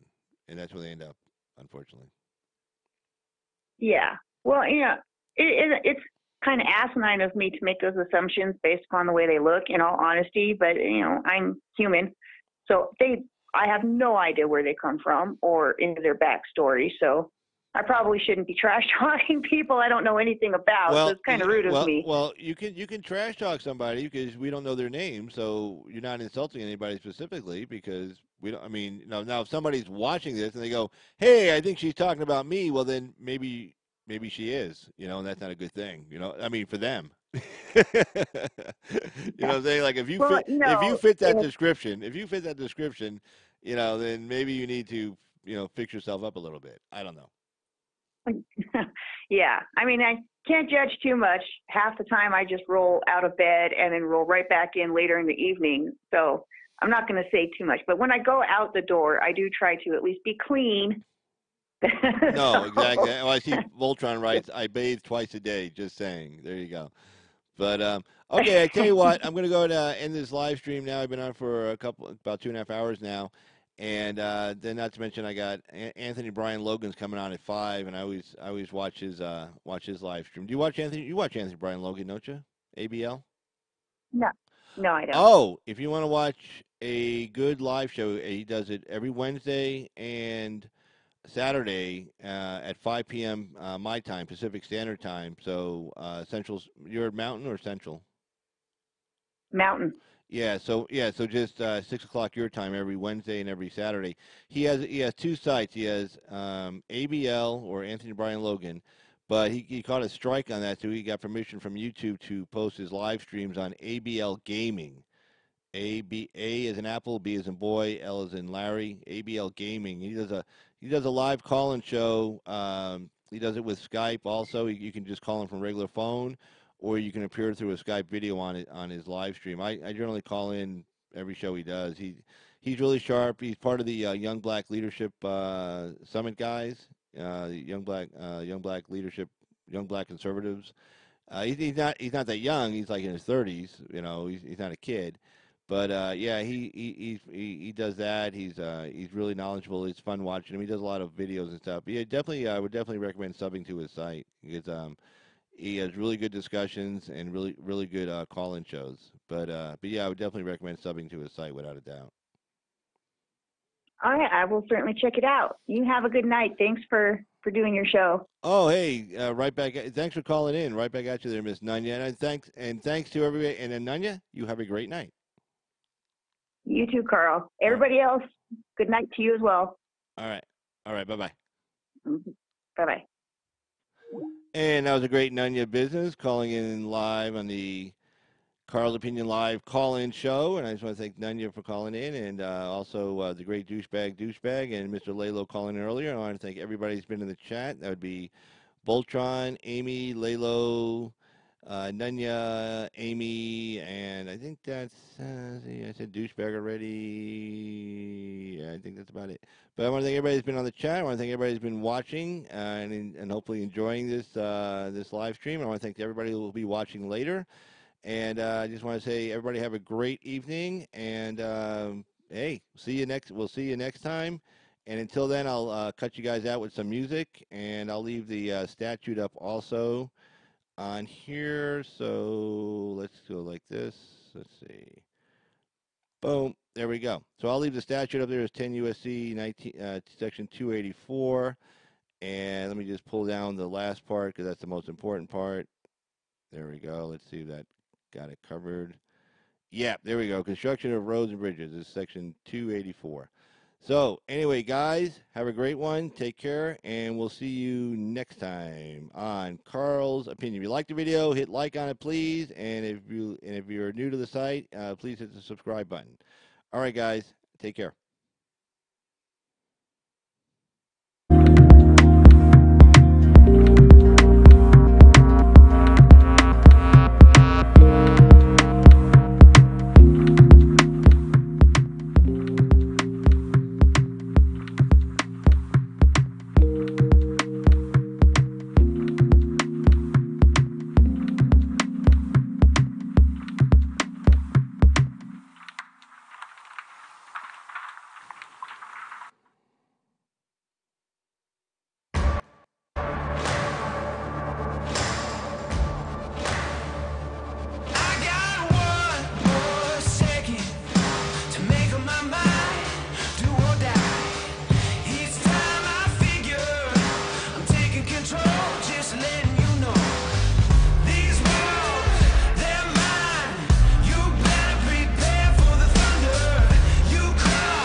oh, oh, oh, oh, oh. It's beautiful.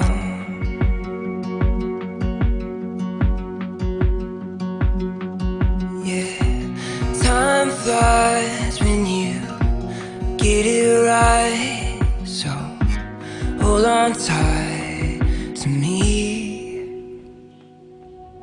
Love like we never grew up, and live like you just get one tonight. We're kings and queens. One blink and it's over. Wake up and we're older tonight. We're kings and queens. Stop, take a breath, close your eyes, remember this. Oh, oh, oh, oh, oh, oh, it's beautiful.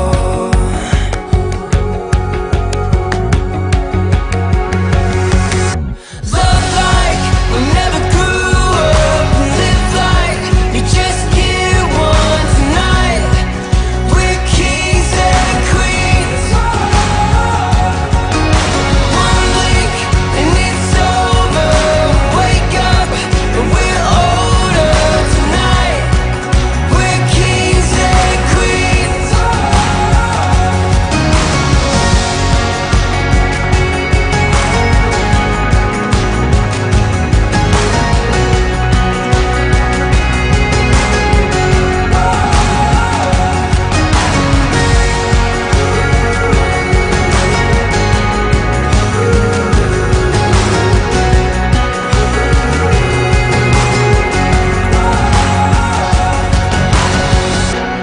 Time flies when you get it right. So hold on tight to me.